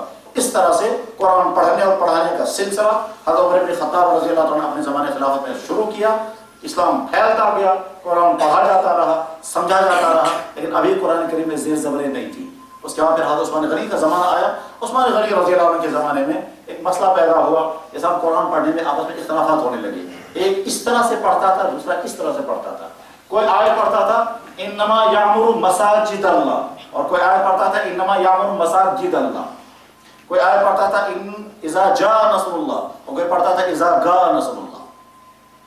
پڑھنے کے انداز الگ الگ تھے۔ آج بھی جب کبھی مکہ مکرمہ میں مختلف ملکوں کے لوگ آتے ہیں تو اپنی اپنی زبان میں جب وہ پڑھتے ہیں تو عجیب لگتا ہے۔ ترکی کے لوگ آج بھی وہ کاف کو چے پڑھتے ہیں، ہم لوگ کرتے ہیں اللہ اکبر، وہ پڑھتے ہیں اللہ اجبر۔ ہم کرتے ہیں اللہم انا نسألک کرمک، وہ پڑھتے ہیں اللہم انا نسألک چرمک۔ ہم کہتے ہیں تم کیا پڑھتے ہو، وہ کہتے ہیں تم کیا پڑھتے ہو۔ ہمارے خیال میں وہ غلط پڑھتے ہیں، ان کے خیال میں ہم غلط پڑھتے ہیں۔ تو وہ پڑھتے ہیں اللہ اجبر، ہم کہتے ہیں اللہ اکبر، ان کے پڑھنے کا انداز وہی ہے، ہمارے پڑھنے کا انداز یہی ہے۔ اس طرح سے ایک کہتا تھا میرا صحیح ہے تمہارا غلط، وہ کہتا تھا میرا صحیح ہے تمہارا غلط۔ حضرت عثمان بن عفان رضی اللہ عنہ کی خدمت میں حضرت حذیفہ نے درخواست بھیجی، حضرت قرآن پڑھنے میں لوگوں میں اختلافات ہو رہے ہیں، اس اختلاف کو کوئی حل نکالیے۔ چنانچہ عثمان بن عفان رضی اللہ تعالیٰ نے باقاعدہ ایک میٹنگ بلائی، اس میٹنگ میں پھر نئے سرے سے قرآن کریم کو ایک کاپیاں تیار کی گئی، 8 کاپیاں، اور فرمایا گیا کہ اسی کے مطابق قرآن پڑھنا اور پڑھانے کا سلسلہ شروع کر دو۔ اور اس کے بعد ان 8 کاپیوں میں سے 2 یا 3 کاپیاں اس وقت دنیا میں موجود ہیں۔ پھر اور آگے دور آیا، پھر قرآن کریم میں زیر زبریں لگائی گئی، پھر اور آگے دور آیا، پھر قرآن کریم کے ترجمے، پھر تفسیریں، اور پھر قرآن کریم کے الفاظ کو پڑھنے کے لیے باقاعدہ علم تیار کیا گیا۔ اس کو کہتے ہیں علم قرات، اس کو کہتے ہیں علم تجوید۔ یہاں تک کہ قرآن کو اچھی آواز کے ساتھ پڑھنے کے لیے باقاعدہ علم تیار کیا گیا، اس کو کہتے ہیں علم تحسین الصوت، کس طرح سے آواز کو اچھے سے اچھا بنائیں اور قرآن کریم کو اچھی آواز کے ساتھ پڑھا جائے۔ من لم یتغنى بالقرآن فلیس منا، جب قرآن کو اگر اچھی آواز کے ساتھ کوئی نہیں پڑھتا ہے تو ہم میں سے نہیں۔ قرآن اچھی آواز سے پڑھنا ہے، لیکن اقرأوا القرآن بلحون العرب، قرآن کو عربی لہجوں میں پڑھو، گانے کے لہجوں میں، جنا کے انداز پر قرآن کو نہیں پڑھنا، ساز پر نہیں چلانا۔ اب اس طرح سے قرآن اپنے الفاظ کے ساتھ، اپنی تعبیرات کے ساتھ، ٹھیک اسی طرح سے جس طرح سے اللہ کے نبی پر یہ نازل ہوا تھا امت تک قرآن پہنچ گیا۔ اب جس مذہب کی بنیادی کتاب اتنے ریکارڈ کے ساتھ امت تک آئی ہو وہی مذہب سچا ہوگا، اور جس مذہب کے پاس یہ کتاب محفوظ نہیں وہ مذہب سچا نہیں ہو سکتا۔ جب ہم یہ میٹر لگائیں گے تو عیسائی مذہب کو لگائیں گے تو وہ بھی گر جاتا ہے، یہودی مذہب کو لگائیں گے وہ بھی گر جاتا ہے، ہندو مذہب کو لگائیں گے وہ بھی گر جاتا ہے۔ جس مذہب کو بھی میٹر لگائیں گے، سب آپ کے پاس اوریجنل کتاب ہے کہ نہیں، آپ کا مذہب کیسے سچا ہو سکتا ہے؟ اور اسلام میں آپ کے پاس اوریجنل کا بالکل اصلی، کہیں کوئی ملاوٹ نہیں، کہیں کوئی کمی زیادتی نہیں۔ کہنے والا کہہ سکتا ہے کہ تم مسلمان ہو، اپنی کتاب کی تعریفیں کر رہے ہو، جی ہم مسلمان ہی نہیں، دنیا کے تمام تحقیقات کرنے والے افراد، چاہے وہ مسلمانوں میں سے ہوں چاہے دوسری قوموں میں سے ہوں، وہ تمام تحقیقات کرنے والے افراد کی تحقیق یہی بتاتی ہے۔ چنانچہ ایک مرتبہ جرمنی کی مشہور یونیورسٹی میونخ میں ایک ادارہ قائم کیا گیا تھا اسی غرض کے لیے کہ قرآن کو ہم ملا کر کے چیک کر کے دیکھیں گے اس میں کوئی گڑبڑ ہوئی ہے یا نہیں۔ ادارے کے تمام افراد یہودی تھے، ادارہ بھی یہودیوں کا ہی تھا۔ اس زمانے میں ہٹلر اور جرمنی میں یہودی آباد تھے، اور اس اکیڈمی کے اکثر ممبران یہودی تھے، اور اخیر انہوں نے رپورٹ دی تھی اس قرآن کے اندر کوئی ملاوٹ نہیں ہے۔ ہم نے 40,000 قرآن جمع کیے اور ہر قرآن کو ملا کر کے دیکھا، کہیں کوئی ملاوٹ نہیں۔ تو قرآن خالص کتاب۔ اس لیے اب دنیا کے انسانوں کے لیے اگر سچا کوئی راستہ ہے تو وہ صرف اسلام ہے، کیونکہ اسلام ہی کی بنیادی کتاب محفوظ ہے۔ اب اللہ تعالیٰ شان فرماتے ہیں ان ھذا القرآن یہدی للتی ہی اقوم، یہ قرآن تمہیں راستہ دکھائے گا، وہ والا راستہ جو سچا اور صحیح راستہ۔ امت مسلمہ کا طرز عمل قرآن کریم کے ساتھ کیا ہے؟ قرآن نے خود ہی بیان فرمایا۔ قیامت کے دن وقال رسول، قیامت کے دن رسول کہیں گے یا ربی، اے میرے رب، ان قومی، میری قوم نے اتخذ القرآن مہجورا، قرآن کو چھوڑ دیا۔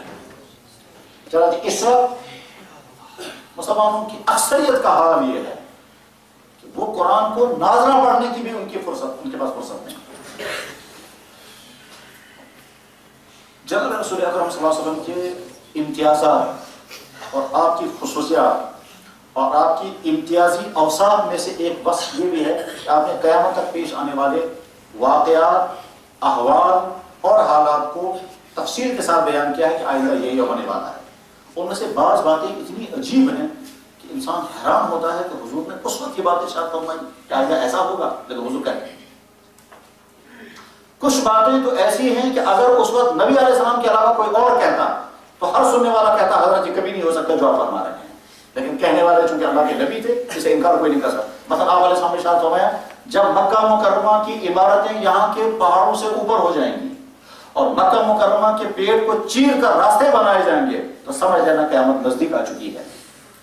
کہنے والا کہہ سکتا حضرت آج ابھی تک تو آرکیٹیکچر اتنا ترقی یافتہ نہیں ہے کہ انڈر گراؤنڈ راستے بنائے جائیں اور بلڈنگوں کا ایسا سسٹم دنیا میں کہیں نہیں ہے کہ صاحب 100 منزلہ اوپر بلڈنگیں بنی ہیں، لیکن حضور نے اس وقت یہ بات فرمائی تھی اور آج ہر ایمان والا جا کر کے دیکھ سکتا ہے وہاں کے پہاڑوں سے اوپر وہاں کی بلڈنگیں جا چکی ہیں. اور تعجب کرنے سے پہلے ایمان والے کو کہنا چاہیے ہمارے نبی محمد صلی اللہ علیہ وسلم نے سچ کہا، تو ہم اپنی آنکھوں سے دیکھ رہے ہیں. فرمایا تھا جناب رسول اکرم صلی اللہ علیہ وسلم ایک وقت آئے گا کہ لوگوں کو بچوں کے پیدا ہونے پر افسوس ہوگا، تو اس وقت ان لوگوں کو بے انتہا زیادہ تعجب ہوتا، مگر تعجب انہوں نے اس لیے نہیں کیا کہ بولنے والے نبی کی ذات تھی. اگر آج کوئی انسان یہ کہے گا ایک وقت آنے والا ہے ہر آدمی کی تمنا ہوگی کہ میں بیمار رہوں اور کوئی آدمی پسند نہیں کرے گا کہ میں صحت مند رہوں، تو سننے والے کہیں گے کہ صاحب یہ تو بالکل غلط، یہ کیسے ہو سکتا ہے. اگر آج کوئی آدمی اعلان کرے گا کہ ایک وقت آنے والا ہے ہر آدمی تمنا کرے گا میرے پاس مقام نہیں ہونا چاہیے میں سڑکوں پر رہوں گا، تو یہ کیسے ہو سکتا ہے. اگر آج کوئی آدمی اعلان کرے گا ایک وقت آنے والا ہے ہر آدمی کی چاہت ہوگی کہ میرے پاس پیسہ نہیں ہونا چاہیے میں غریب رہوں گا، تو سننے والے کہیں گے صاحب یہ تو بالکل عقل کے خلاف بات ہے، یہ کبھی نہیں ہو سکتا. تو جیسے اس بات کو سن کر تعجب ہوگا ویسا ہی تعجب اس وقت صحابہ کو ہوگا جب یہ بات حضور سے سنی تھی. حضور نے فرمایا تھا وقت آنے والا ہے ہر آدمی تمنا کرے گا میری اولاد کم ہو، تو صحابہ کا تعجب، مگر انکار اس وجہ سے نہیں کیا کیونکہ اللہ کے نبی بولنے والے تھے. حدیث میں ہے وَيَكُونُ الْوَلَدُ غَيْظًا، جب بچہ پیدا ہونے پر افسوس ہوگا، بچہ پیدا ہونے پر ان کو غصہ آئے گا. چاچے یورپ سے چلا ہوا یہ باتیں نظریہ اور مارکس کی تھیوری کہ صاحب انسان بڑھیں گے تو دنیا میں بھوکمری آئے گی، پوری دنیا میں زور لگایا گیا کہ انسان کسی طرح سے گھٹنے چاہیے، لیکن اللہ کا مقابلہ کیسے ہو سکتا ہے. اس لیے پوری دنیا میں خاندانی منصوبہ بندی کی پوری تحریک چلتی رہی اور انسان کی آبادی بھی بڑھتی رہی اور وہ رکتی نہیں ہے.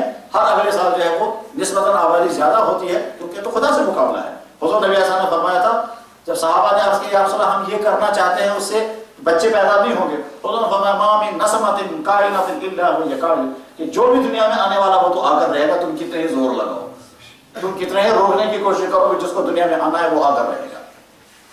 ایک دفعہ ایک صاحب مجھے ملے تھے، کہنے لگا صاحب یہ نسبندی کے بارے میں اسلام کا موقف اتنا سخت کیوں ہے؟ میں نے کہا جی ہاں یہ تو ایسی مثال ہے کہ آپ گاڑی بس میں چڑھ گئے اور دوسرا جو چڑھنے والا اس کو دروازہ بند کر کے رکھیں گے تو میں نہیں چڑھنے دوں گا. کہنے کیا مطلب؟ میں نے کہا یہ ہے کہ آپ زندگی میں آ گئے، اب آپ کا بچہ آنا چاہتا ہے، آپ کہتا ہے بیٹا میں تمہیں دنیا میں نہیں آنے دوں گا. اگر وہ بچہ کسی طرح سے دھوکہ دے کر آ گیا اور بعد میں کہا جائے کہ یہ تمہارا باپ ہے جو تمہیں دنیا میں نہیں آنے دے رہا تھا، اس وقت اپنے بیٹے سے پوچھیے گا کہ تمہارے دل میں میرے متعلق کیا احساسات ہیں. فوراً کہے گا چاہیے میرا باپ ہے یا میرا قاتل تھا، اس کے قتل کی تمام کوششیں فیل ہو گئی تو میں دنیا میں آ گیا. اس کے احساسات سے پوچھیے گا. اور اگر آپ ابھی پیدا نہ ہوئے ہوتے اور آپ کے ابا جان کہتے ہیں میں نسبندی کرنے والا ہوں اور جس کے نتیجے میں آپ دنیا میں نہ آتے لیکن اتفاق سے اس کی نسبندی فیل ہو گئی اور یا کی تھی مگر وہ کامیاب نہ ہو سکی اور آپ دنیا میں آ گئے تو آپ اپنے باپ کے بارے میں کیا کہیں گے؟ حضور نے اس وقت فرمایا تھا وَيَكُونُ الْوَلَدُ غَيْظًا، بچوں کے پیدا ہونے پر افسوس ہوگا. یورپ میں جب لوگوں سے پوچھتے ہیں بچہ کہنے لگا بچے سے زیادہ وفادار کتا ہوتا ہے، بڑے فخر کے ساتھ کتے کو گلے لگاتے ہیں، اپنے بیٹے کو گلے لگانے کو باہر لگتا ہے. وہاں کی ماڈرن لیڈیز کو بچہ پالنا بوجھ ہے، کتا پالنا خوشی ہے.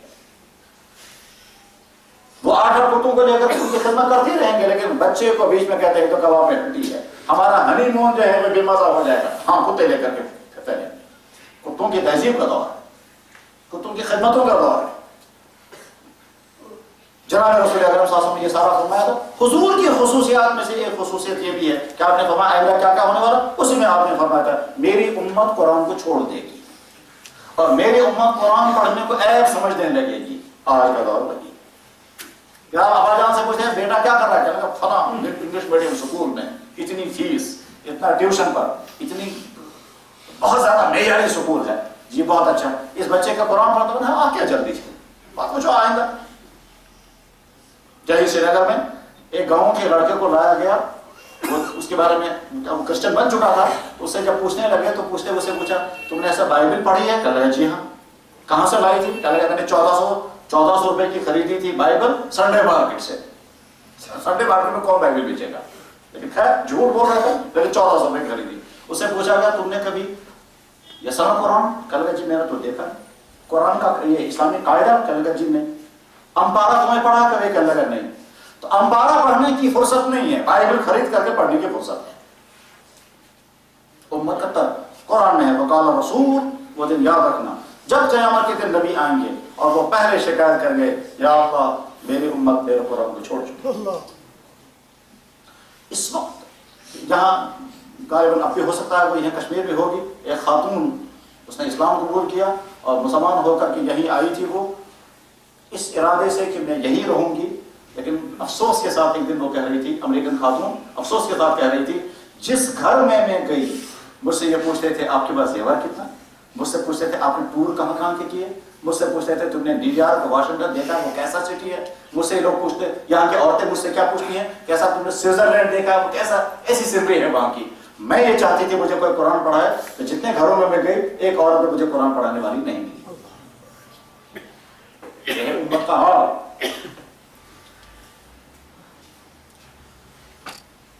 قرآن کریم سچی کتاب اور ہدایت کا راستہ صرف قرآن کے ذریعے اور کوئی راستہ نہیں ہے. شہر رمضان الذی انزل فیہ القرآن ھدی للناس وبینات من الھدی والفرقان. اللہ تعالیٰ بار بار قرآن کا تعارف کرا کر کہتا ھدی للناس, اس میں ہدایت ہے. لیکن جب امت قرآن سے دور ہو جائے گی, جیسے اس وقت امت کا مزاج ہے کہ ہر باپ کی تمنا یہ ہے میرا بیٹا ہر وہ تعلیم پڑھے جس کا سکوپ آگے اچھا ہو, جس کے نتیجے میں آگے کی کمانے والا بن جائے, چاہے اس کا اسلام محفوظ رہے, چاہے قرآن پڑھنا آتا ہو اس کو یا نہ آتا ہو. کچھ تو اس غلط فہمی میں ہے, کچھ اس غلط فہمی میں ہے کہ خالی قرآن پڑھنے سے کیا ملے گا جب تک قرآن سمجھ میں نہ آئے, اور سمجھنے کے لیے جو علم چاہیے وہ پڑھنے کی فرصت نہیں, تو سمجھنے کے لیے جو علم چاہیے وہ پڑھنے کی فرصت نہیں. بغیر سمجھے پڑھنے کے بارے میں ذہن میں خط بیٹھا ہے, اس پڑھنے کا کوئی فائدہ نہیں. لہٰذا نہ تلاوت ہے نہ تو فہم قرآن.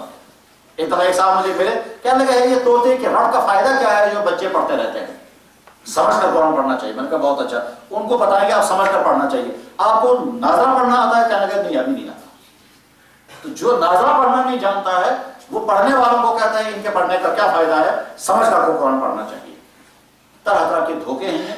قرآن کریم دنیا کی ایسی کتاب ہے جس کے الفاظ پڑھنے پر بھی اجر و ثواب کا بھی وعدہ ہے اور ہدایت ملنے کا بھی وعدہ ہے.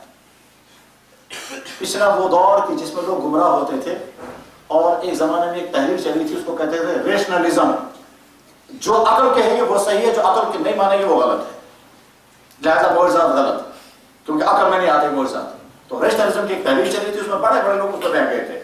اس کے بعد ایک تحریر چلی تھی کمیونزم یا مارکسزم, اس میں بھی اسی طرح سے لوگ بہ گئے تھے. اس پورے ریشنلزم اور کمیونزم کے دور میں وہ سیدھا سادہ مسلمان جو قرآن کریم کی تلاوت کرتا تھا اور سمجھتا نہیں تھا, اس پر ان باطل اثرات, ان باطل نظریات کا کوئی اثر نہیں آتا تھا. قرآن صرف الفاظ کے اعتبار سے اگر پڑھا جائے تو انسان کو باطل اثرات سے محفوظ کر دیتا ہے. یہ قرآن کی تاثیر ہے. لیکن ہم نے کیا سمجھا, خالی الفاظ پڑھنے سے کیا ملے گا, ہم کو سمجھ میں نہیں آتا, ہم کو سمجھنا چاہیے پہلے. تو پہلے فہم پیدا کرنا ہے, پہلے تفسیر پڑھنی ہے. تفسیر پڑھنے کے بعد پھر میں قرآن کو جب سمجھوں گا تب قرآن کو پڑھا کرنا ہی. قرآن کریم کی تلاوت الگ چیز ہے اور قرآن کریم کا فہم الگ چیز ہے. تلاوت قرآن قرآن کا حق ہے اور فہم قرآن قرآن کا دوسرا حق ہے. فہم قرآن کے ذاتے الگ ہیں اور تلاوت قرآن کریم کے اصول و ذاتے الگ ہیں. اسی لیے جب یہ سوال کیا جائے ہر مسلمان پر والدین کے کتنے حقوق ہیں, تو جواب ہے اگر زندگی میں اتنے حقوق, موت کے بعد اتنے حقوق. جب مسلمان سے سوال کیا جائے کہ صاحب قرآن کا آپ کے ذمہ کتنے حق ہیں, تو جواب ہے ہر مسلمان پر قرآن کریم کے 5 حق. پہلا حق, قرآن پر ایمان لانا ہے یہ سچی کتاب اللہ کی بھیجی ہوئی ٹھیک وہی ہے جو جناب رسول اکرم صلی اللہ علیہ وسلم، اس میں کوئی ملاوٹ نہیں، اس میں کوئی تبدیلی نہیں، کوئی رد و بدل نہیں۔ ایک دفعہ ایک عیسائی اور ہندو بھی تھے، ان کی میٹنگ میں مسلمان نے شاندار سوال ان کے سامنے رکھا، کہا کہ صاحب یہ بتائیے اگر آپ کی کتاب میں کوئی گرامر کی غلطی ہو تو آپ کیا کریں گے؟ کہا کہ ہم اس کو چینج کر دیں گے، اگر گرامر کے حساب سے کوئی جملہ غلط ہوگا ہم اس کو ٹھیک کریں گے، کیونکہ گرامر ہے۔ تو ہمارے مسلمان عالم نے کہا اگر ہمارا عربی گرامر قرآن کے خلاف ہوگا تو ہم قرآن میں تبدیلی نہیں ہونے دیں گے، گرامر اپنی جگہ، قرآن اپنی جگہ۔ چاہے قرآن کریم میں کچھ آیتیں ایسی ہیں گرامر کا فارمولا کچھ اور ہے اور آیت کچھ اور ہے، ہم کوئی مسلمان نہیں کہہ سکتا کہ صاحب اس آیت کو گرامر کے مطابق بناؤ، صاحب گرامر انسانوں کو بنایا ہوا وہ ایسے ہی رہے گا، قرآن کی آیت ایسے ہی رہے گی، اس میں کوئی تبدیلی نہیں ہوگی، نحو کے خلاف ہو، صرف کے خلاف ہو، بلاغت کے خلاف ہو، علم اشتقاق کے خلاف ہو، قرآن کی آیت جیسے ہے اس کو ویسے رکھا جائے گا، کوئی تبدیلی نہیں ہوگی۔ وہ تو کہیں گے صاحب ہماری کتاب میں تو خامی ہے کیونکہ یہ گرامر کی غلطی آ رہی ہے، ہم کہیں گے قرآن کریم میں خامی نہیں، قرآن کی خوبی ہے، قرآن کا اپنا گرامر ہی ہے۔ جو لوگ نحو اور صرف پڑھتے ہیں ان کے سامنے وہ مثالیں آتی ہیں کہ صاحب دیکھیے گرامر کا فارمولا یہ ہے، قرآن کی آیت اس کے خلاف ہے، قرآن کی آیت میں کوئی تبدیلی نہیں ہوگی۔ باقی کو میں بائبل میں تو ہر چند سال کے بعد تبدیلیاں ہوتی ہیں، ابھی کچھ مہینے پہلے باقاعدہ بائبل سوسائٹی کے طرف اعلان ہو گیا فلاں آیت میں فلاں ورڈز ہم نے چینج کر دیا، اب اس کی جگہ یہ ورڈز استعمال کیا جائے گا۔ تو ہم مسلمان ہنستے ہیں، کیا ہم تو قرآن کے بارے میں سوچ بھی نہیں سکتے کہ ہم قرآن کے کسی لفظ کو چینج کر دیں گے اور پھر اعلان کر دیں فخر صاحب نے قرآن کے لفظ کو چینج کر دیا۔ اب جس میں ایک مرتبہ چینج ہو گیا اس میں چاہے ڈاکومنٹ، ایک مرتبہ ایک تحقیقاتی ادارے نے تحقیق کر کے بعد بتایا کہ بائبل کے اندر 4 غلطیاں ہیں اور قرآن کریم تو سوچ بھی نہیں سکتے اس میں ایسی کوئی غلطی ہوگی۔ قرآن کتاب ہدایت، مگر امت مسلمہ اس کتاب ہدایت سے دور ہو کر کے نہ پڑھنے کی فرصت، نہ سمجھنے کی فرصت، نہ عمل کرنے کا جذبہ، نہ دوسروں تک پہنچانے کی فرصت۔ قرآن کا پہلا حق یہ ہے کہ ہم قرآن کو اللہ کی کتاب مانیں، محفوظ مانیں، اس پر ایمان لائیں اور اس کے حقوق کو پہچانیں۔ ان حقوق میں سے ایک حق یہ ہے، یہ یقین رکھیں کہ قرآن کو دیکھنا بھی عبادت، اس کو ہاتھ میں لینا بھی عبادت، اس کو سننا بھی عبادت۔ اسی وجہ سے اگر کہیں قرآن کریم پڑھا جا رہا ہو تو ہر کام روکنا ہوگا اور سارے توجہ قرآن کی طرف رکھیں۔ قرآن سننا واجب ہے، اس لیے جب ہم منع کرتے ہیں کہ صاحب مائک استعمال مت کرو، بہروں کا آواز آتی ہے، اس کی ایک وجہ یہ بھی ہوتی ہے کہ مسجد میں جب قرآن پڑھا جائے گا گھروں میں لوگ سنیں گے نہیں اور اس میں اعراض عن قرآن کا جرم ہو جائے گا۔ اسی طرح سے قرآن کریم کا حق یہ ہے کہ بغیر وضو کو قرآن کو ہاتھ نہ لگایا جائے۔ بیچ میں کچھ لوگوں نے کہا میں پتہ ہے کہ لگا قرآن کے لیے وضو کرنا ضروری نہیں ہے، ان سے پوچھا گیا کیوں؟ کہ لگا صاحب غیر مسلم کو قرآن دینا ہے، اس کو ہم کیسے کہہ سکتے ہیں وضو کرو؟ اگر غیر مسلم کو قرآن دینا ہے اس کے لیے اصول بنا رہے ہیں مسلمان کو وضو نہیں کرنا ہے، ایسا بالکل قرآن دنیا کی ایسی کتاب ہے جسے بغیر وضو کی چھو نہیں سکتے۔ ہم مسلمانوں کا مقام تو یہ تھا کہ ہماری کتابوں میں باقاعدہ سوال آتا تھا جس کمرے میں میاں بیوی رات گزارتے ہوں اس کمرے میں قرآن رکھنے کی اجازت ہے یا نہیں، جس بخش کے اندر قرآن رکھا ہوا ہے جس ہم اس کے اندر اس کی طرف پیٹ کر سکتے ہیں یا نہیں، جس الماری کے اوپر قرآن رکھا ہوا ہے اس کی طرف پیٹ کر سکتے ہیں یا نہیں، صف اول میں لوگ بیٹھے ہوئے ہیں دوسری صف میں قرآن کی تلاوت کر سکتے ہیں کیونکہ پیٹ ہو رہی ہے۔ ہمارا ادب کا حال تو یہ تھا، یہ ہے امت کا مزاج جو قرآن کریم کے ادب کے سلسلے میں رہا ہے۔ تو قرآن پر کی عظمت، اس کی محبت، اس پر ایمان قرآن کا پہلا حق ہے۔ دوسرا حق قرآن سیکھنا ہے، وہ پڑھنا آ جائے۔ ایک انسان 60-70 سال کی زندگی گزار کر چلا گیا اور جب دنیا سے جا رہا ہے کہ صاحب قرآن پڑھنا تو کہتا ہے فرصت ہی آئے موقع آپ اگر قیامت کے دن اللہ تعالیٰ سے پوچھیں گے 60-70 سال کی زندگی تم نے گزاری، اس 60-70 سال کے زمانے میں تمہیں اتنی فرصت بھی نہیں آئی میری کتاب کو بھی ہاتھ میں لیتے؟ کہنے اگر اللہ تعالیٰ شام پوچھیں تم بتاؤ تمہاری کون سی چیز تھی جو میں نے تمہیں دی؟ تمہیں زندگی دی، جوانی دی، اولاد دی، کھانا پینا دیا، صحت دی، مکان دیا، کون سی چیز تمہاری ہے جو میرے ذمہ باقی رہی ہے؟ تم مجھ سے مطالبہ کرو یا اللہ مجھے فلاں چیز آپ نے نہیں دی ہے، اب میرا مطالبہ میری کتاب بھی کبھی تمہارے ہاتھ میں نہیں ہے۔ تم اپنی ساری سرگرمیاں، وہ والدین جو اپنے بچوں کو سال بھر میں سلیبس کی تمام کتابیں لا کر کے دیں گے، 1,000 روپے کی کاپیاں لا کر کے دیں گے، اس والدین کو فرصت نہیں ہے کہ اپنے بچے کو 5 روپے کا پارا خرید کر کے لا کر کے دیں۔ ایک دفعہ ایک صاحب کہہ رہے تھے کہ میں نے مسجد سے آم پارا اٹھا کر کے لایا، آپ اس کا گناہ، آپ کیا کرتے ہیں؟ کہنے لگے جی میں کوئی افسر ہے تو مسجد سے قرآن کریم کا پارا اٹھا کر کے لایا، اس کو کہتا ہے آپ اس کا گناہ، میں کہا کیا کرتا ہے؟ کہنے لگا افسر ہوں، بچہ کیا پڑھتا ہے کہ فلانے سکول میں، فلاں اسکول میں پڑھتا ہے، بہت بڑی فیس دے رہا ہے، منتھلی فیس الگ، اور گاڑی کا کرایہ الگ، اور ہر 2 مہینے کے بعد کاپیاں، نئی نئی قسم کی کاپیاں وہ الگ، مگر پارا خریدنا تھا 5 روپے کا، وہ بچے چکا کرا ہے، اور پھر پوچھتا آپ میں کام بنا ٹھیک، ساتھ میں بتا بھی رہا تھا میں تو اچھا سنگیت ہے کہ اچھا کو نہیں پڑھا تو گئے پڑھو سوا واب نہیں، اس طرح سے شیطان۔ میرے بھائیوں، قرآن پڑھنا سیکھنے کی فکر کریں، تمام وہ نوجوان جو بیٹھے ہوئے ہیں وہ طے کر کے اٹھیں کہ اگر ہمیں قرآن پڑھنا آتا ہے الحمدللہ، لیکن اس کے بعد تلاوت کا معمول بنائیں، اور اگر قرآن پڑھنا نہیں آتا ہے تو طے کر کے اٹھیں کہ ہم قرآن سیکھیں گے، اور اولین فرصت میں جیسے ہم صبح کے 5:30 سے 6 بجے تک ٹیوشن پڑھنے کے لیے نکلتے ہیں، نہ سردیوں کی پرواہ نہ گرمیوں کی پرواہ، ٹھیک ہے، اس کے بعد آگے کیا ہوگا؟ آپ کو جاب ملے گا، جاب ملے گا، کہیں کال سینٹروں میں جاب ملے گا، کہیں دوسرے ملکوں کی کمپنیوں میں جا کر کے، کیونکہ اب گورنمنٹ کی ملازمت تو ملتی ہی نہیں ہے، اب تو پرائیویٹ سیکٹر میں ملازمتیں ڈھونڈ رہے ہیں، وہ بھی یہاں نہیں ہے۔ ہم نے دیکھا لڑکوں کو کال سینٹروں میں ساری راتیں گزارتے ہیں، ہم نے دیکھا لڑکوں کو فیکٹریوں کے اندر ساری جوانیاں گزارتے ہیں۔ یہی تو آپ اس پڑھائی کا نتیجہ نکلے گا۔ تو آپ اپنی جہاں جائیں گے اپنے ایمان کو بچانے کے لیے قرآن اگر ساتھ ہوگا تو ایمان بچ جائے گا، ورنہ تنکے کی طرح سے کمزور ایمان بیٹھ جائے گا۔ اس لیے قرآن پڑھنے کا کوئی نہ کوئی راستہ، کوئی نہ کوئی سبیل پیدا کریں، قرآن پڑھنا آ جائے، صحیح پڑھنا آ جائے، وہ کشمیریوں والا قرآن نہیں۔ ہمارے یہاں کشمیریوں کا جو قرآن وہ تو عجیب و غریب، اللہ اکبر، اس میں تو اللہ نے وہ کیا کہا، تو صحیح قرآن پڑھنا آ جائے۔ امت مسلمان وہ قوم ہے کہ جنہوں نے قرآن کے لفظوں کو صحیح پڑھنے کے لیے بھی علم تیار کیا، دنیا کی کوئی قوم ایسی نہیں ہے جو صرف الفاظ کو صحیح کرنے کے لیے بھی باقاعدہ فارمولے بنائے، وہ صرف مسلمان ہیں۔ علم تجوید، علم قراءت اسی طرح کے لیے۔ اور جب یہاں کشمیر میں اسلام آیا تھا تو اسلام آتے ہی جو بڑے بڑے چند کام ہوئے ہیں ان میں سے ایک کام یہاں یہ بھی ہوا تھا کہ باقاعدہ علم قراءت کا اسلامی ادارہ قائم کیا گیا تھا، اس کا نام ہی تھا دار القراءت الطیبہ اور دار القراءت القرآنیہ، قرآن کریم کی قراءت کا مدرسہ۔ ایک انسٹیٹیوٹ اسی غرض کے لیے بنایا گیا تھا، اس میں صرف قرآن قراءت سکھائی جاتی تھی اور پڑھنے کے انداز سکھائے جاتے تھے، لہجہ سکھائے۔ تو قرآن پڑھنا، قرآن پر ایمان، قرآن پڑھنا آ جائے، یہ دوسرا حق۔ اس کے بعد پھر قرآن کی تلاوت کا روٹین بنانا ہے روزانہ، اور وہ تلاوت آواز کے ساتھ، احترام کے ساتھ بیٹھ کے کرنا ہے۔ کبھی کبھی لوگ کہتے ہیں جی میں نے موبائل میں قرآن رکھا ہے، میں گاڑی میں چلتے چلتے پڑھتا رہتا ہوں۔ تلاوت ہے کہ ہاں یہ تلاوت ہے، کرنا چاہیے تو ہم کہتے ہیں نہیں۔ کیوں؟ آپ تو کہہ رہے ہیں کہ جائز، ہاں جائز ہے، کرنا چاہیے کہ بالکل نہیں کرنا چاہیے۔ کیوں کہ صاحب قرآن اتنی ضمنی چیز ہے، آپ گاڑی میں بیٹھ کے جیسے اخبار پڑھ رہے ہو ایسے قرآن پڑھتے ہیں۔ قرآن کا حق یہ ہے آپ اس کے لیے مستقل ٹائم رکھیں اور باقاعدہ وضو کر کے احترام۔ علامہ نووی نے 12 آداب لکھے ہیں قرآن کریم کی تلاوت کرنے کے۔ اب قرآن کریم بیٹھ کر کے جب جہر کے ساتھ، آواز کے ساتھ جب تلاوت کریں گے اس کے بعد قرآن کریم کے اثرات آئیں گے۔ لیکن اگر کوئی آدمی واقعتاً اتنا بزی ہو کہ نہیں ہے اس کے پاس ٹائم، اب وہ کہتے ہیں جب اعلیٰ درجہ نہیں تو کم سے کم کمتر درجہ یہی ٹھیک ہے، بجائے اس کے کہ آپ موبائل سے میوزک سنیں، قرآن کریم کی تلاوت ہی اگر کریں تو کم سے کم اس احساس کے ساتھ کریں کہ میں قرآن کی تلاوت کر رہا ہوں، آواز کے ساتھ، جہر کے ساتھ، یہ سوچ کر کے کہ اللہ میری آواز سن رہے ہیں۔ اللہ تعالیٰ شام کو بہت پسند آتا ہے بندوں کا قرآن پڑھنا اور سننا۔ ایک مرتبہ جناب رسول اکرم صلی اللہ علیہ وسلم نے حضرت عبداللہ بن مسعود سے فرمایا عبداللہ مجھے قرآن سناؤ، تو عبداللہ بن مسعود نے کہا حضرت آپ پر تو قرآن نازل ہوا ہے تو آپ کو کیا سناؤں گا؟ حضور نے فرمایا میرا دل چاہتا ہے میں دوسروں سے سنوں۔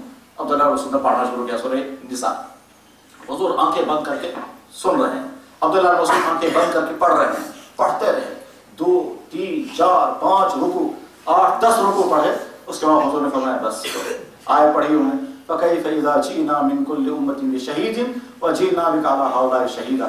اللہ تعالیٰ فرماتے ہیں حضور کیسا عجیب منظر ہوگا وہ جب ہم ہر امت سے گواہ طلب کریں گے، لاؤ گواہ، کون کون گواہی دے گا تمہارے پاس میں نے نبی بھیجا تھا، اور امتیں انکار کریں گے، پھر ہم اپنے اس نبی کو گواہ بنا کر لائیں گے اور میرا یہ نبی گواہی دے گا اس قوم کے اندر یہ نبی آیا تھا، اس قوم کے اندر یہ نبی آیا تھا۔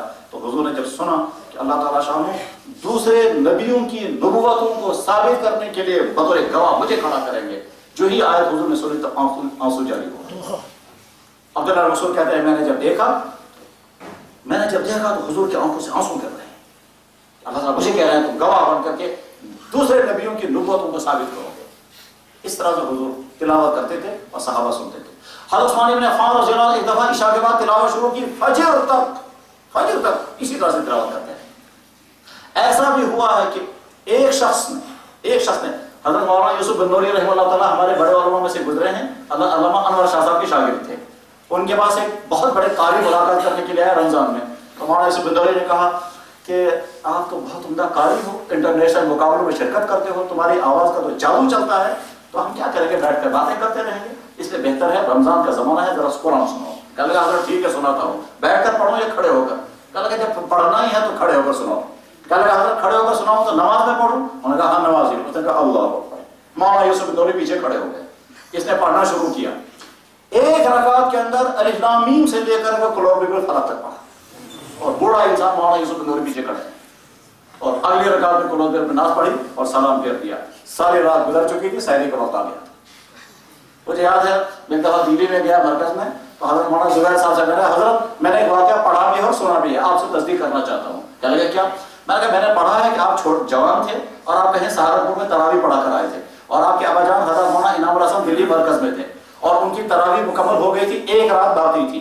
تو انہوں نے آپ سے یہ کہا کہ بڑے زبیر تم نے قرآن سنایا وہاں، چلو آج مجھے سناؤ. آپ نے کہا حضرت ٹھیک ہے. تو آپ نے قرآن پڑھنا شروع کیا ہے. بوڑھے ابا جان حضرت مولانا انعام الحسن پیچھے کھڑے تھے. آپ نے پڑھنا شروع کیا. آپ نے سوچا ایک پارہ، دو پارہ، تین پارہ، چار پارے. جب پیچھے سے ابا جان کہیں گے اللہ اکبر میں رکوع کروں گا، تو آپ نے پیچھے سے انہوں نے بھی نہیں کہا، آپ پڑھتے رہے یہاں تک کہ ایک رکعت میں آپ نے الف لام میم سے لے کر کے قل اعوذ برب الفلق تک پڑھا. اور جب ایک رکعت آپ نے سوچا بھائی اگلی رکعت کے لیے کچھ نہ کچھ بچانا ہے تو ایک سورت بچائی، تو اگلے رکعت میں آپ نے قل اعوذ برب الناس پڑھی. جب سلام کہہ رہا تو ساری رات گزر چکی تھی، لوگ سحری کھا رہے تھے. یہ واقعہ صحیح ہے؟ تو مولانا زبیر صاحب نے فرمایا ہو سکتا ہے اس طرح کے واقعات ہوئے ہوں گے، ان واقعات کے پیچھے نہیں پڑتے، جاؤ اللہ کا کام، اپنا کام کرو. یہ واقعہ ہوا. میں نے خود ایک آدمی کو دیکھا، اس نے کہا کہ میں نے طے کیا میں رمضان میں ایک ہی رات میں پورا قرآن پڑھتا ہوں، دیکھوں پڑھ سکوں گے یا نہیں. تو کہا کہ میں نے 7 گھنٹے کے اندر رمضان میں پورا قرآن پڑھا. آج بھی جوان موجود ہے. اس طرح ایک صاحب جس کی ایک ٹانگ ٹوٹی ہوئی اور ایک ہی ٹانگ میں وہ بیساکھی لیتا ہے.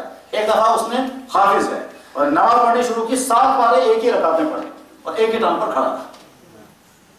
حدیثوں میں موجود ہے حضرت معاذ بن جبل مسجد میں امام تھے، جوان تھے، مسجد میں ہم ایک رکعت عشاء کی نماز میں ایک رکعت میں 2.5 پارے پڑھے.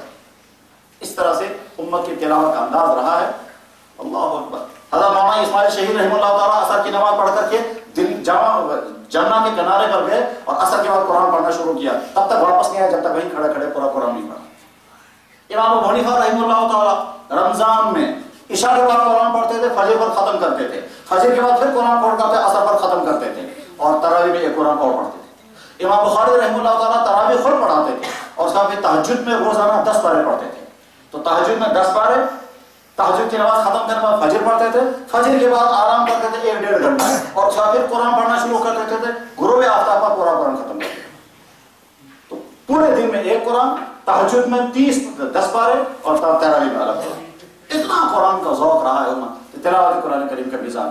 اس کے بعد پھر فہم قرآن کے لیے عربی گرامر پڑھنا، مسترد تفسیریں پڑھنا، اس کے بعد پھر عمل بالقرآن اور اخیر میں پھر قرآن امت تک پہنچانا. میرے بھائیوں، ہم مسلمان ہیں، ہمارا ایمان قرآن کریم پر ہے. کرام سچی کتاب ہے. قرآن کے ساتھ اپنے آپ کو جوڑیں اور جو جوانی کی زندگی گزار رہے ہیں وہ بار بار سوچیں. اسی قرآن میں اللہ تعالیٰ شامل صاحب فرماتے ہیں وہ دن جس دن تم اپنے ہاتھوں کو اپنی انگلیوں کو کاٹو گے، وَيَوْمَ يَعُضُّ الظَّالِمُ عَلَىٰ يَدَيْهِ، جس دن تم ظالم اپنی انگلیوں کو کاٹو گے.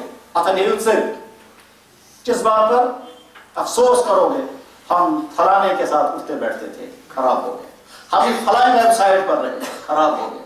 ہم نیٹ میں فلاں فیس بک اور گوگل پر دیکھتے رہے، خراب ہو گئے. ہم فلاں سوسائٹی کے ساتھ جڑے رہے، خراب ہو گئے. ہماری کمپنی آوارہ لڑکوں کے ساتھ تھی، بگڑ گئے. تو انگلیوں کو کاٹو گے مگر کچھ نکلے گا نہیں. وَيَوْمَ، وہ دن یاد رکھنا، يَعُضُّ، کاٹو گے تم ظالم، عَلَىٰ يَدَيْهِ، اپنے ہاتھوں کو. يَقُولُ يَا لَيْتَنِي اتَّخَذْتُ مَعَ يَا وَيْلَتَىٰ لَيْتَنِي لَمْ أَتَّخِذْ فُلَانًا خَلِيلًا. افسوس کرو گے ہم فلاں کے ساتھ کیوں دوستی رکھی، ہم خراب ہو گئے.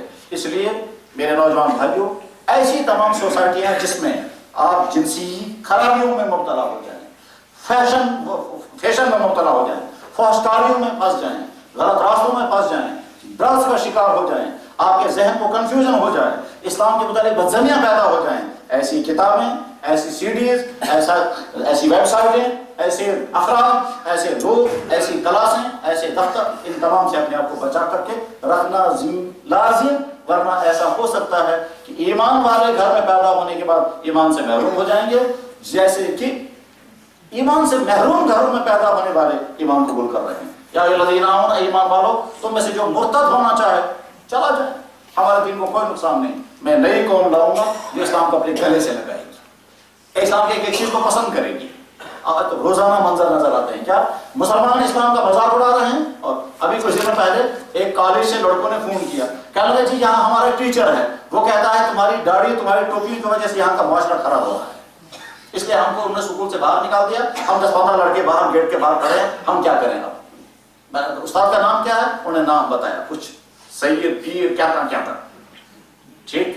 اور یہ ابھی ان کے ساتھ ابھی بات ہی چل رہی تھی تو دوسرے کالج سے فون آیا، کہنے لگے جی یہاں ایک صرف لڑکا آیا ہے، وہ کہتا ہے مجھے 1.5 سال ہو گئے انتظار کرتے کرتے، مجھے مسلمان بناؤ، مجھے بتاؤ مجھے کیا کرنا ہے۔ مطلب وہ اسلام کی طرف دوڑ رہا ہے اور یہاں مسلمان جو ہے اپنے مسلمان بچوں کو اسلام پر رہنے نہیں دے رہا ہے۔ دونوں منظر چل رہے ہیں، ایک طرف سے اسلام کی طرف لوگ دوڑ رہے ہیں اور ایک طرف سے لوگ اسلام سے دور جا رہے ہیں۔ اللہ تعالیٰ ہم دونوں منظر دکھا رہے ہیں۔ وَإِن تَتَوَلَّوْا يَسْتَبْدِلْ قَوْمًا غَيْرَكُمْ ثُمَّ لَا يَكُونُوا، اس لیے جو بچے دینی تعلیم پڑھ رہے ہیں وہ بار بار اللہ کا شکر ادا کریں، یا اللہ وہ دور جس دور میں امت دین پڑھنے کے لیے تیار نہیں ہے، اس دور میں ہم استعمال ہو گئے دین پڑھنے کے لیے، جب ساری دنیا کو اپنے پیٹ اور اپنی مادیات کی طلب ہے، اس میں میرے والدین کو اللہ نے توفیق دی اور مجھے دین پڑھنے کے لیے قبول فرمایا، اس ارادے کے ساتھ دین پڑھیں گے، ہم آئندہ دین کے محافظ بنیں گے، بھوکے رہیں گے، فاتح لگیں گے، لیکن دین کو پڑھیں گے اور پڑھائیں گے اور دین کو زندہ رکھیں گے اسی غرض کے لیے۔ اور جو دین کی تعلیم سے جڑے ہوئے نہیں ہیں، وہ اپنے دوسرے شعبوں کے ساتھ جڑے ہوئے ہیں یا دوسرے سبجیکٹ کے ساتھ جڑے ہوئے ہیں، وہ مایوس نہ ہوں، طے کریں ہم وہ سارا پڑھیں گے لیکن مسلمان بن کر کے پڑھیں گے، اپنی اسلام کو اپنے ساتھ چلائیں گے، جوانی کا جو اسلام ہے اس کو اپنائیں گے، اور اس وقت اسلام سے دور ہونے کے جو ذرائع ہیں تمام ذرائع سے اپنے آپ کو، انفیکشنوں کے ماحول سے اپنے آپ کو انفیکشن سے بچانا اہم ترین ذمہ داری ہے۔ اور جہاں انفیکشن ہو اور وہاں اپنے آپ کو نہ بچائے تو صحت برباد ہو جاتی ہے۔ جس دور میں ہم زندگی گزار رہے ہیں، اس دور کے تقاضوں کو سمجھنا اور ان تقاضوں میں مٹتے ہوئے اسلام کو سمجھنا اور پھر اپنے اسلام کو بچانا آج کے ان تمام لوگوں کی پہلی ذمہ داری ہے جو ایسے اداروں میں، ایسی سوسائٹیوں میں زندگی گزار رہے ہیں جن اداروں میں وہاں اسلام نہیں ہے، بلکہ اسلام کا وہ دفتر، وہ کالج، وہ کلاسیں، وہ بازار، وہ شاپنگ کمپلیکس جہاں اسلام کے خلاف زندگیاں گزرتی ہیں، چاہے مسلمان ہوں، وہاں اگر آپ کو رہنا پڑ رہا ہے تو اپنے اسلام کو بچا کر کے رکھیں۔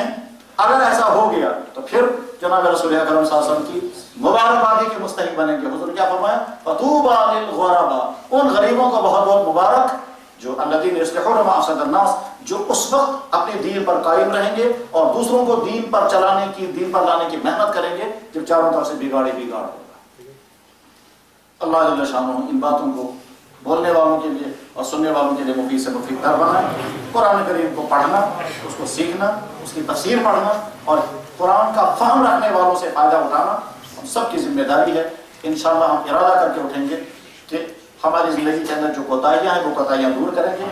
اگر نمازوں میں کوتاہی ہے تو آج کے بعد نمازی بنیں گے۔ قرآن اگر ہم نے نہیں پڑھا ہے تو قرآن پڑھنے کا انتظام کریں گے، جیسے اپنے والدین کہیں کہ صاحب جیسے آپ نے ہمارے لیے میتھ پڑھنے کے لیے اچھے سے اچھا استاد، سائنس پڑھنے کے لیے اچھے سے اچھا استاد، کمپیوٹر سیکھنے کے لیے اچھے سے اچھے سینٹر کا انتخاب کرتے ہیں، قرآن پڑھنے کے لیے اچھے سے اچھے استاد کا انتخاب۔ اب جب پڑھنا آ جائے گا تو اپنے گھر میں قرآن کا ماحول پیدا کریں، تلاوت قرآن کریم آوازوں کے ساتھ ہو، تو جن گھروں میں قرآن پڑھا جاتا ہے شیطان اور گمراہی کے اثرات وہاں سے تو وہ دور ہو جاتے ہیں، اور جن گھروں میں قرآن نہیں پڑھا جاتا وہاں تو نحوستیں آتے اور قرآن رکھا ہوا اور پھر بھی نہ پڑھا جائے۔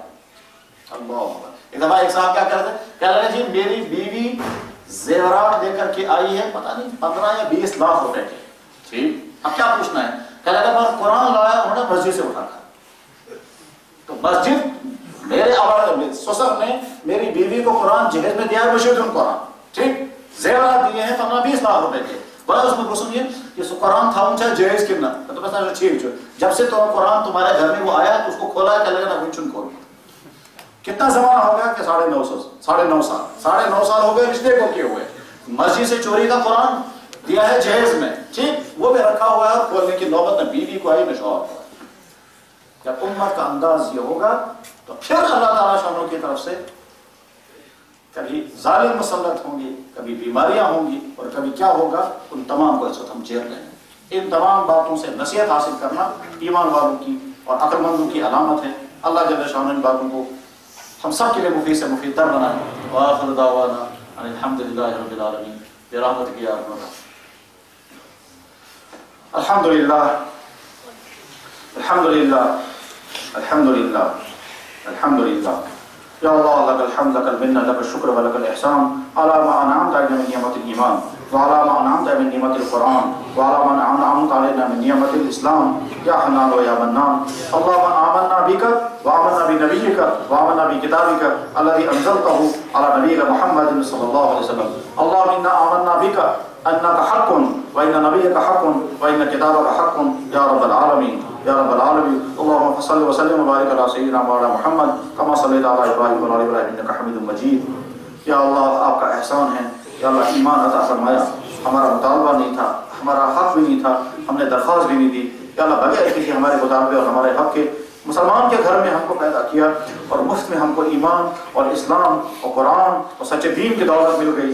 اگر ہم نے اس کی قدر نہیں کی تو یہ ہماری کوتاہی ہے، اور اس کوتاہی کے باوجود آپ نے ہم کو اس سے محروم نہیں فرمایا تو یہ آپ کا احسان ہے۔ یا اللہ آپ چاہیں تو نعمت کے ناقدر وار کرنے والوں کو نعمت سے محروم کر سکتے ہیں۔ یا اللہ ہم نے آپ کے دیے ہوئے اس ایمان، آپ کے دیے ہوئے اسلام، آپ کے دیے ہوئے قرآن کی ناقدری کی، یا اللہ اس کے باوجود آپ نے محروم ہونے سے بچائے رکھا، یہ آپ کا احسان پر احسان ہے۔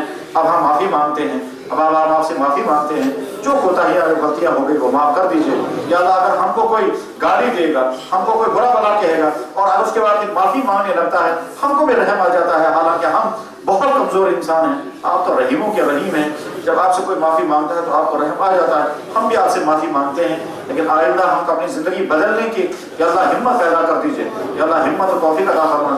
ہم پچھلے تمام غلطیوں سے توبہ کرتے ہیں، یا اللہ اس جوانی میں جو غلطیاں ہوئی ہوں، جان بوجھ کر بھولے سے آنکھ سے غلطیاں ہوئی، آپ چاہتے آنکھوں کی روشنی سلب کر لیتے، دل میں بری باتیں آئیں، آپ چاہتے تو ہارٹ اٹیک ہو جاتے، دماغ سے غلط باتیں سوچی، آپ چاہتے تو برین ہیمریج ہو جاتے۔ ہم نے اپنا وقت اپنا پیسہ خرافات میں لگایا۔ آپ یا اللہ جو جوانی، جو پیسہ، جو وقت آپ کے دین پر لگنا چاہیے تھا، آپ کے دین کے سیکھنے اور سکھانے، آپ کے دین کے پھیلانے اور دوسروں تک تیرا دین پہنچانے میں لگنا چاہیے تھا، ہم نے نہیں لگایا، گندگیوں میں خرافات میں لگایا۔ اس پر آپ ناراض یقیناً ہوئے ہوں گے، لیکن آپ نے ایکشن نہیں لیا۔ یا اللہ یہ آپ کا احسان ہے، یا اللہ آپ کا احسان ہے۔ اب ہم معافی چاہتے ہیں، یا اللہ آئندہ ہم ارادہ کر کے اٹھتے ہیں کہ اللہ غلط کاموں سے اپنے آپ کو بچائیں گے، ایمان کو پختہ بنانے کے راستے ڈھونڈیں گے، دین کو پختہ بنانے کے راستے ڈھونڈیں گے، سنتوں پر چلنے کی کوشش کریں گے، گناہوں سے بچنے کی کوشش کریں گے، دین سیکھنے اور سکھانے کے لیے اپنے آپ کو پیش کریں گے، یا اللہ دین دوسروں تک پہنچانے کے لیے کوشش کریں گے، قرآن کے حقوق ادا کرنے کا ارادہ کرتے ہیں، تلاوت بھی کریں گے، قرآن کو سمجھیں گے، اس پر عمل بھی کریں گے، دوسروں تک بھی پہنچائیں گے۔ اور جو قرآن کو پڑھنے والے ہیں اور جنہوں نے اپنی زندگیاں قرآن کو پڑھنے اور پڑھانے میں صرف کی کر رہے ہیں، یا اللہ ان کو نفرت کی نظر سے نہیں، محبت کی نظروں سے دیکھیں گے، سوچیں گے کہ ہم نے تو اپنی زندگی اپنی دنیا بنانے کے لیے لگا دی ہے، یہ تو اپنی زندگی کو دین کو بچانے کے لیے اور امت کو دین کو زندہ کرنے کے لیے لگا رہے ہیں، یہ کتنے قابل رشک ہیں۔